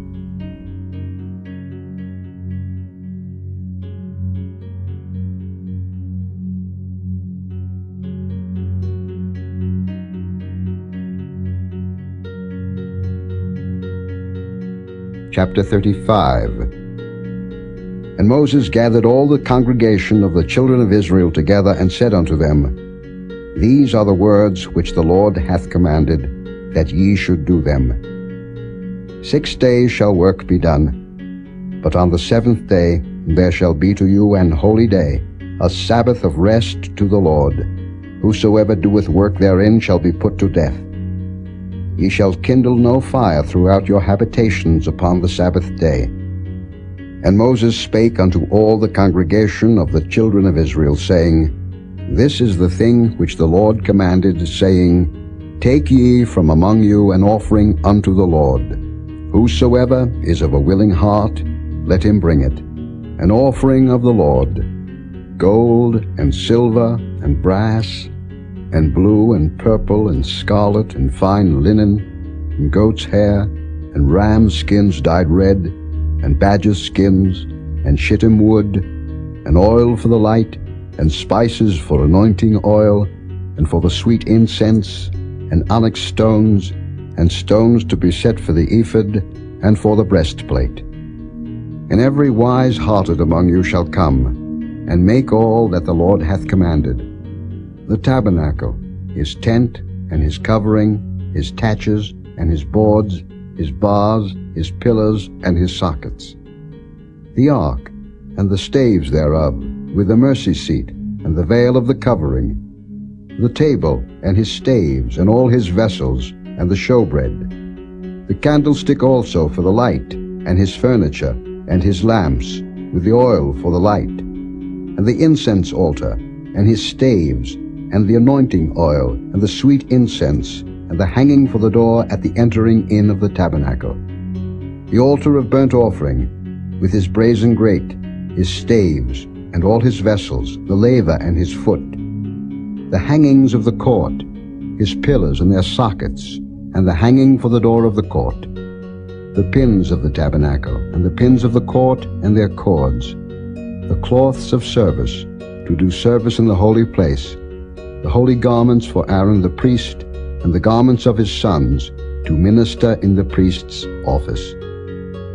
And all the congregation of the children of Israel departed from the presence of Moses. And they came, every one whose heart stirred him up, and every one whom his spirit made willing.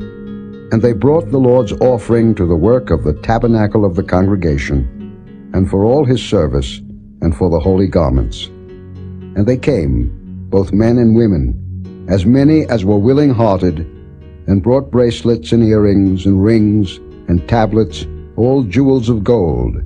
And every man that offered an offering of gold unto the Lord. And every man with whom was found blue and purple and scarlet and fine linen and goat's hair and red skins of rams and badger skins brought them. Every one that did offer an offering of silver and brass brought the Lord's offering, and every man with whom was found shittim wood for any work of the service brought it. And all the women that were wise-hearted did spin with their hands, and brought that which they had spun, both of blue, and of purple, and of scarlet, and of fine linen. And all the women whose hearts stirred them up in wisdom spun goat's hair. And the rulers brought onyx stones, and stones to be set for the ephod, and for the breastplate, and spice, and oil for the light, and for the anointing oil, and for the sweet incense. The children of Israel brought a willing offering unto the Lord, every man and woman, whose heart made them willing to bring for all manner of work, which the Lord had commanded to be made by the hand of Moses. And Moses said unto the children of Israel, See, the Lord hath called by name Bezaleel the son of Uri, the son of Hur, of the tribe of Judah. And he hath filled him with the Spirit of God, in wisdom, in understanding, and in knowledge, and in all manner of workmanship, and to devise curious works, to work in gold, and in silver, and in brass, and in the cutting of stones, to set them, and in carving of wood, to make any manner of cunning work. And he hath put in his heart that he may teach, both he and Aholiab, the son of Ahisamach, of the tribe of Dan. Them hath he filled with wisdom of heart, to work all manner of work, of the engraver, and of the cunning workman, and of the embroiderer, in blue, and in purple, in scarlet, and in fine linen, and of the weaver, even of them that do any work, and of those that devise cunning work.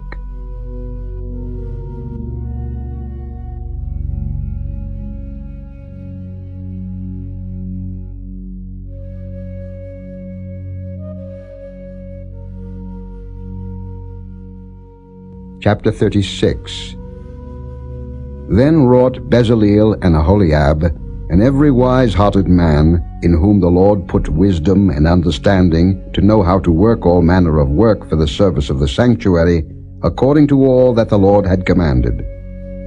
And Moses called Bezaleel and Aholiab, and every wise-hearted man, in whose heart the Lord had put wisdom, even every one whose heart stirred him up to come unto the work to do it. And they received of Moses all the offering which the children of Israel had brought for the work of the service of the sanctuary, to make it withal. And they brought yet unto him free offerings every morning. And all the wise men that wrought all the work of the sanctuary came every man from his work which they made. And they spake unto Moses, saying, The people bring much more than enough for the service of the work, which the Lord commanded to make. And Moses gave commandment, and they caused it to be proclaimed throughout the camp, saying, Let neither man nor woman make any more work for the offering of the sanctuary. So the people were restrained from bringing. For the stuff they had was sufficient for all the work to make it, and too much. And every wise-hearted man among them that wrought the work of the tabernacle made 10 curtains of fine twined linen, and blue, and purple, and scarlet, with cherubims of cunning work made he them. The length of one curtain was 28 cubits, and the breadth of one curtain 4 cubits. The curtains were all of one size. And he coupled the 5 curtains one unto another, and the other 5 curtains he coupled one unto another. And he made loops of blue on the edge of one curtain from the selvage in the coupling. Likewise he made in the uttermost side of another curtain in the coupling of the second. 50 loops made he in one curtain, and 50 loops made he in the edge of the curtain which was in the coupling of the second. The loops held one curtain to another. And he made 50 taches of gold, and coupled the curtains one unto another with the taches, so it became one tabernacle. And he made curtains of goat's hair for the tent over the tabernacle. 11 curtains he made them. The length of one curtain was 30 cubits, and 4 cubits was the breadth of one curtain. The 11 curtains were of one size, and he coupled 5 curtains by themselves, and 6 curtains by themselves. And he made 50 loops upon the uttermost edge of the curtain in the coupling, and 50 loops made he upon the edge of the curtain which coupleth the second. And he made 50 taches of brass to couple the tent together, that it might be one. And he made a covering for the tent of ram skins dyed red, and a covering of badgers' skins above that. And he made boards for the tabernacle of shittim wood, standing up. The length of a board was 10 cubits, and the breadth of a board 1 cubit and a half.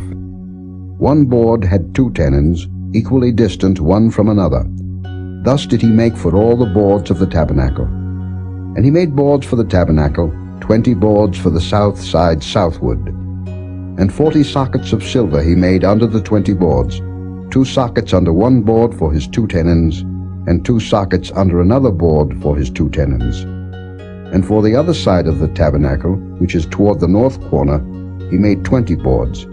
And their 40 sockets of silver, 2 sockets under one board, and 2 sockets under another board. And for the sides of the tabernacle westward he made 6 boards. And 2 boards made he for the corners of the tabernacle in the 2 sides. And they were coupled beneath, and coupled together at the head thereof, to one ring. Thus he did to both of them in both the corners. And there were 8 boards, and their sockets were 16 sockets of silver, under every board 2 sockets. And he made bars of shittim wood, 5 for the boards of the one side of the tabernacle, and 5 bars for the boards of the other side of the tabernacle, and 5 bars for the boards of the tabernacle for the sides westward. And he made the middle bar to shoot through the boards from the one end to the other. And he overlaid the boards with gold, and made their rings of gold to be places for the bars, and overlaid the bars with gold. And he made a veil of blue, and purple, and scarlet, and fine twined linen, with cherubims made he it of cunning work. And he made thereunto 4 pillars of shittim wood, and overlaid them with gold. Their hooks were of gold, and he cast for them 4 sockets of silver. And he made an hanging for the tabernacle door of blue, and purple, and scarlet, and fine twined linen of needlework. And the 5 pillars of it with their hooks, and he overlaid their chapiters and their fillets with gold, but their 5 sockets were of brass.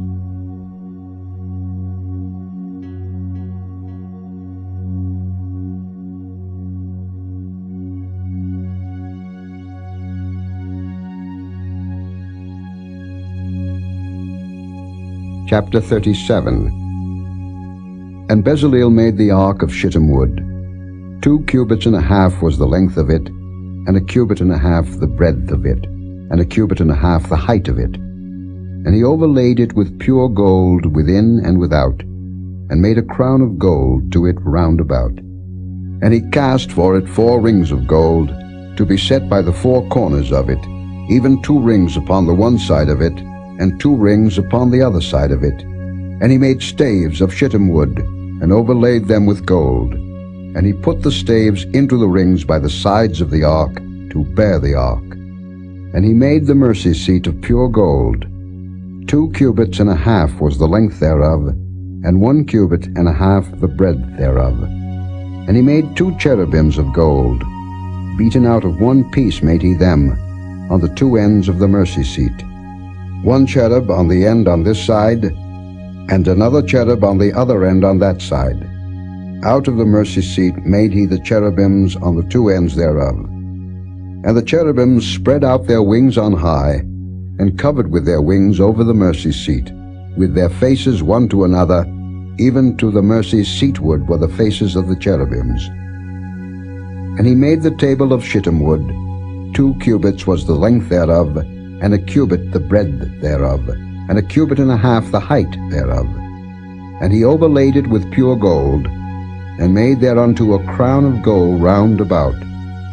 Also he made thereunto a border of an handbreadth round about, and made a crown of gold for the border thereof round about. And he cast for it 4 rings of gold, and put the rings upon the 4 corners that were in the 4 feet thereof. Over against the border were the rings, the places for the staves to bear the table. And he made the staves of shittim wood, and overlaid them with gold, to bear the table. And he made the vessels which were upon the table, his dishes, and his spoons, and his bowls, and his covers to cover withal, of pure gold. And he made the candlestick of pure gold. Of beaten work made he the candlestick, his shaft, and his branch, his bowls, his knops, and his flowers were of the same, and 6 branches going out of the sides thereof, 3 branches of the candlestick out of the one side thereof, and 3 branches of the candlestick out of the other side thereof. 3 bowls made after the fashion of almonds in one branch, a knop and a flower, and 3 bowls made like almonds in another branch, a knop and a flower, so throughout the 6 branches going out of the candlestick.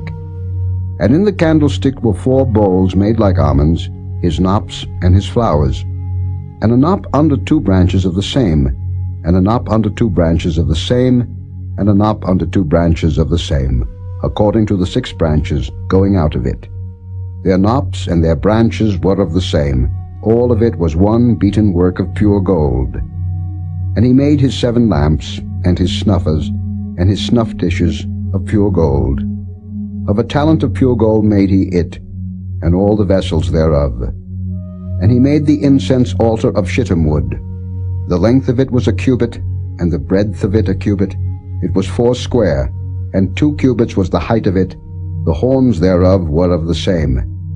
And he overlaid it with pure gold, both the top of it, and the sides thereof round about, and the horns of it. Also he made unto it a crown of gold round about. And he made 2 rings of gold for it under the crown thereof, by the 2 corners of it, upon the 2 sides thereof, to be places for the staves to bear it withal. And he made the staves of shittim wood, and overlaid them with gold. And he made the holy anointing oil, and the pure incense of sweet spices, according to the work of the apothecary.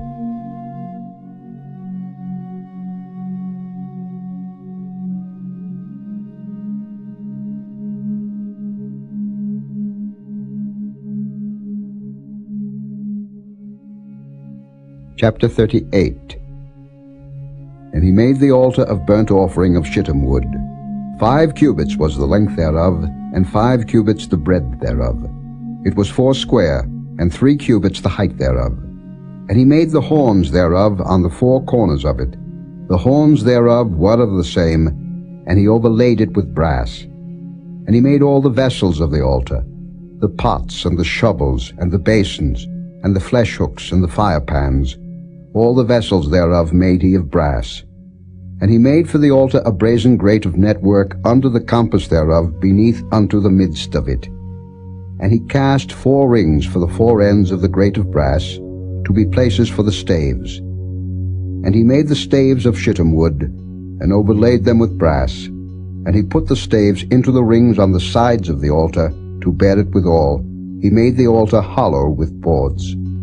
And he made the laver of brass, and the foot of it of brass, of the looking glasses of the women assembling, which assembled at the door of the tabernacle of the congregation. And he made the court. On the south side, southward, the hangings of the court were of fine twined linen, 100 cubits. Their pillars were 20, and their brazen sockets 20. The hooks of the pillars and their fillets were of silver. And for the north side the hangings were 100 cubits. Their pillars were 20, and their sockets of brass 20. The hooks of the pillars and their fillets of silver. And for the west side were hangings of 50 cubits. Their pillars 10, and their sockets 10. The hooks of the pillars and their fillets of silver. And for the east side eastward 50 cubits. The hangings of the one side of the gate were 15 cubits. Their pillars 3, and their sockets 3. And for the other side of the court gate, on this hand and that hand, were hangings of 15 cubits, their pillars 3, and their sockets 3.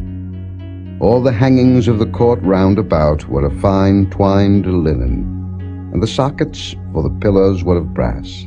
The hooks of the pillars and their fillets of silver, and the overlaying of their chapiters of silver, and all the pillars of the court were filleted with silver. And the hanging for the gate of the court was needlework, of blue and purple and scarlet and fine twined linen. And 20 cubits was the length, and the height in the breadth was 5 cubits, answerable to the hangings of the court. And their pillars were 4, and their sockets of brass 4, their hooks of silver, and the overlaying of their chapiters and their fillets of silver. And all the pins of the tabernacle and of the court round about were of brass.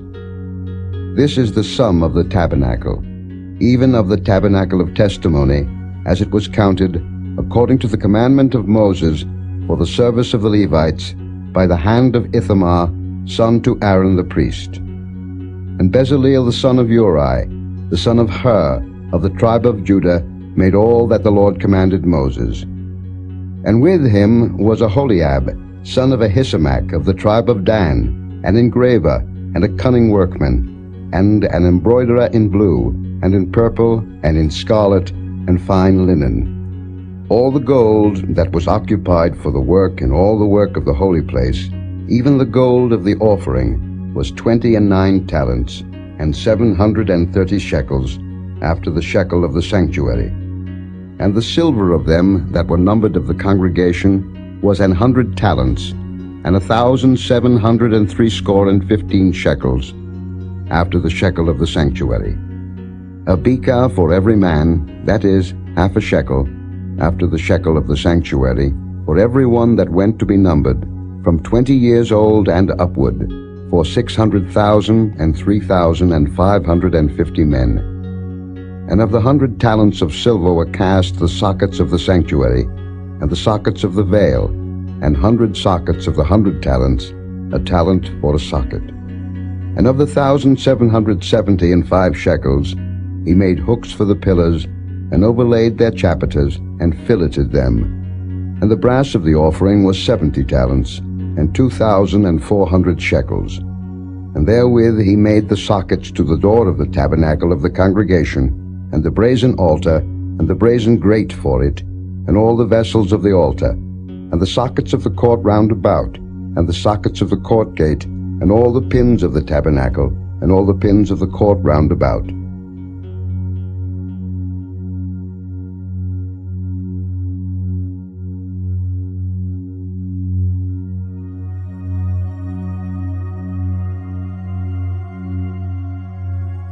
Chapter 39. And of the blue and purple and scarlet they made cloths of service, to do service in the holy place, and made the holy garments for Aaron, as the Lord commanded Moses. And he made the ephod of gold, blue and purple, and scarlet, and fine twined linen. And they did beat the gold into thin plates, and cut it into wires, to work it in the blue, and in the purple, and in the scarlet, and in the fine linen, with cunning work. They made shoulder pieces for it, to couple it together. By the 2 edges was it coupled together. And the curious girdle of his ephod that was upon it was of the same, according to the work thereof, of gold, blue and purple, and scarlet and fine twined linen, as the Lord commanded Moses. And they wrought onyx stones enclosed in ouches of gold, graven, as signets are graven, with the names of the children of Israel. And he put them on the shoulders of the ephod, that they should be stones for a memorial to the children of Israel, as the Lord commanded Moses. And he made the breastplate of cunning work, like the work of the ephod, of gold, blue and purple, and scarlet, and fine twined linen. It was 4 square. They made the breastplate double. A span was the length thereof, and a span the breadth thereof, being doubled. And they set in it 4 rows of stones. The first row was a sardius, a topaz, and a carbuncle. This was the first row. And the second row, an emerald, a sapphire, and a diamond. And the third row, a ligure, an agate, and an amethyst. And the fourth row, a beryl, an onyx, and a jasper. They were enclosed in ouches of gold in their enclosings. And the stones were according to the names of the children of Israel, 12, according to their names, like the engravings of a signet, every one with his name, according to the 12 tribes. And they made upon the breastplate chains at the ends, of wreathen work of pure gold. And they made 2 ouches of gold, and 2 gold rings, and put the 2 rings in the 2 ends of the breastplate. And they put the 2 wreathen chains of gold in the 2 rings on the ends of the breastplate. And the 2 ends of the 2 wreathen chains they fastened in the 2 ouches, and put them on the shoulder pieces of the ephod before it. And they made 2 rings of gold, and put them on the 2 ends of the breastplate, upon the border of it, which was on the side of the ephod inward. And they made 2 other golden rings, and put them on the 2 sides of the ephod underneath, toward the forepart of it, over against the other coupling thereof, above the curious girdle of the ephod. And they did bind the breastplate by his rings unto the rings of the ephod with a lace of blue, that it might be above the curious girdle of the ephod, and that the breastplate might not be loosed from the ephod, as the Lord commanded Moses. And he made the robe of the ephod of woven work, all of blue, And there was an hole in the midst of the robe, as the hole of an habergeon, with a band round about the hole, that it should not rend. And they made upon the hems of the robe pomegranates of blue and purple and scarlet and twined linen. And they made bells of pure gold, and put the bells between the pomegranates upon the hem of the robe, round about between the pomegranates. A bell and a pomegranate, a bell and a pomegranate, round about the hem of the robe to minister in, as the Lord commanded Moses. And they made coats of fine linen of woven work for Aaron and for his sons, and a mitre of fine linen, and goodly bonnets of fine linen, and linen breeches of fine twined linen, and a girdle of fine twined linen, and blue, and purple, and scarlet of needlework, as the Lord commanded Moses. And they made the plate of the holy crown of pure gold, and wrote upon it a writing, like to the engravings of a signet, Holiness to the Lord. And they tied unto it a lace of blue, to fasten it on high upon the mitre, as the Lord commanded Moses. Thus was all the work of the tabernacle of the tent of the congregation finished. And the children of Israel did according to all that the Lord commanded Moses, so did they.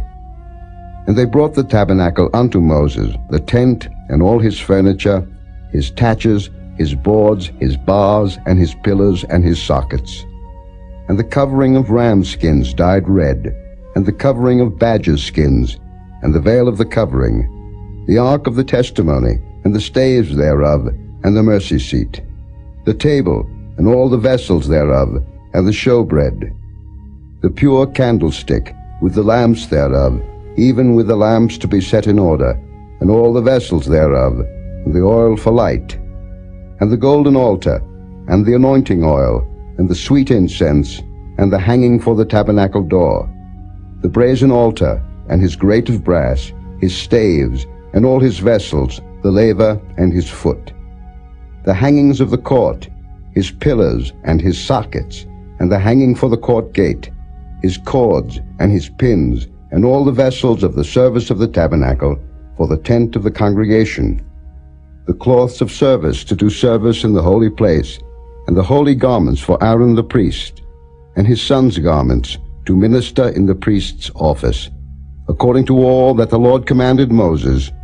So the children of Israel made all the work.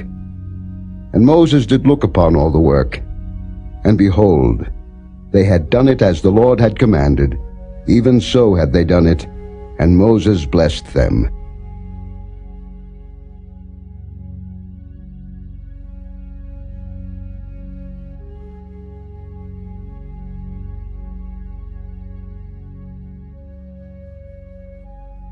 Chapter 40.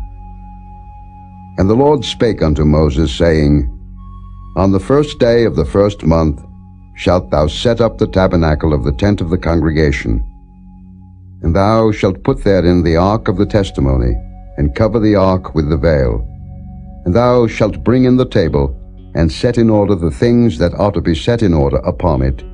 And thou shalt bring in the candlestick, and light the lamps thereof. And thou shalt set the altar of gold for the incense before the ark of the testimony, and put the hanging of the door to the tabernacle. And thou shalt set the altar of the burnt offering before the door of the tabernacle of the tent of the congregation. And thou shalt set the laver between the tent of the congregation and the altar, and shalt put water therein. And thou shalt set up the court round about, and hang up the hanging at the court gate. And thou shalt take the anointing oil, and anoint the tabernacle, and all that is therein, and shalt hallow it, and all the vessels thereof, and it shall be holy. And thou shalt anoint the altar of the burnt offering, and all his vessels, and sanctify the altar, and it shall be an altar most holy. And thou shalt anoint the laver and his foot, and sanctify it. And thou shalt bring Aaron and his sons unto the door of the tabernacle of the congregation, and wash them with water. And thou shalt put upon Aaron the holy garments, and anoint him, and sanctify him, that he may minister unto me in the priest's office. And thou shalt bring his sons, and clothe them with coats. And thou shalt anoint them, as thou didst anoint their father, that they may minister unto me in the priest's office, for their anointing shall surely be an everlasting priesthood throughout their generations.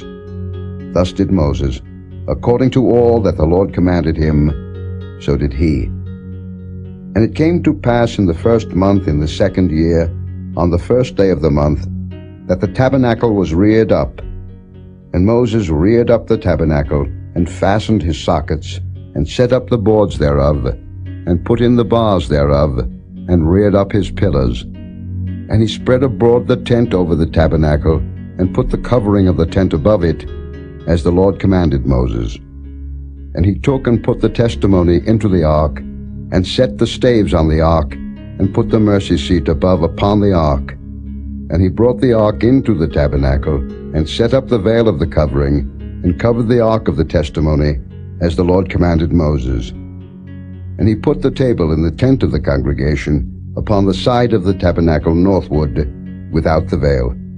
And he set the bread in order upon it before the Lord, as the Lord had commanded Moses. And he put the candlestick in the tent of the congregation over against the table on the side of the tabernacle southward. And he lighted the lamps before the Lord, as the Lord commanded Moses. And he put the golden altar in the tent of the congregation before the veil. And he burnt sweet incense thereon, as the Lord commanded Moses. And he set up the hanging at the door of the tabernacle. And he put the altar of burnt offering by the door of the tabernacle of the tent of the congregation, and offered upon it the burnt offering and the meat offering, as the Lord commanded Moses. And he set the laver between the tent of the congregation and the altar, and put water there to wash withal. And Moses and Aaron and his sons washed their hands and their feet thereat. When they went into the tent of the congregation, and when they came near unto the altar, they washed, as the Lord commanded Moses. And he reared up the court round about the tabernacle and the altar, and set up the hanging of the court gate. So Moses finished the work. Then a cloud covered the tent of the congregation, and the glory of the Lord filled the tabernacle. And Moses was not able to enter into the tent of the congregation, because the cloud abode thereon, and the glory of the Lord filled the tabernacle. And when the cloud was taken up from over the tabernacle, the children of Israel went onward in all their journeys. But if the cloud were not taken up, then they journeyed not till the day that it was taken up. For the cloud of the Lord was upon the tabernacle by day, and fire was on it by night, in the sight of all the house of Israel, throughout all their journeys.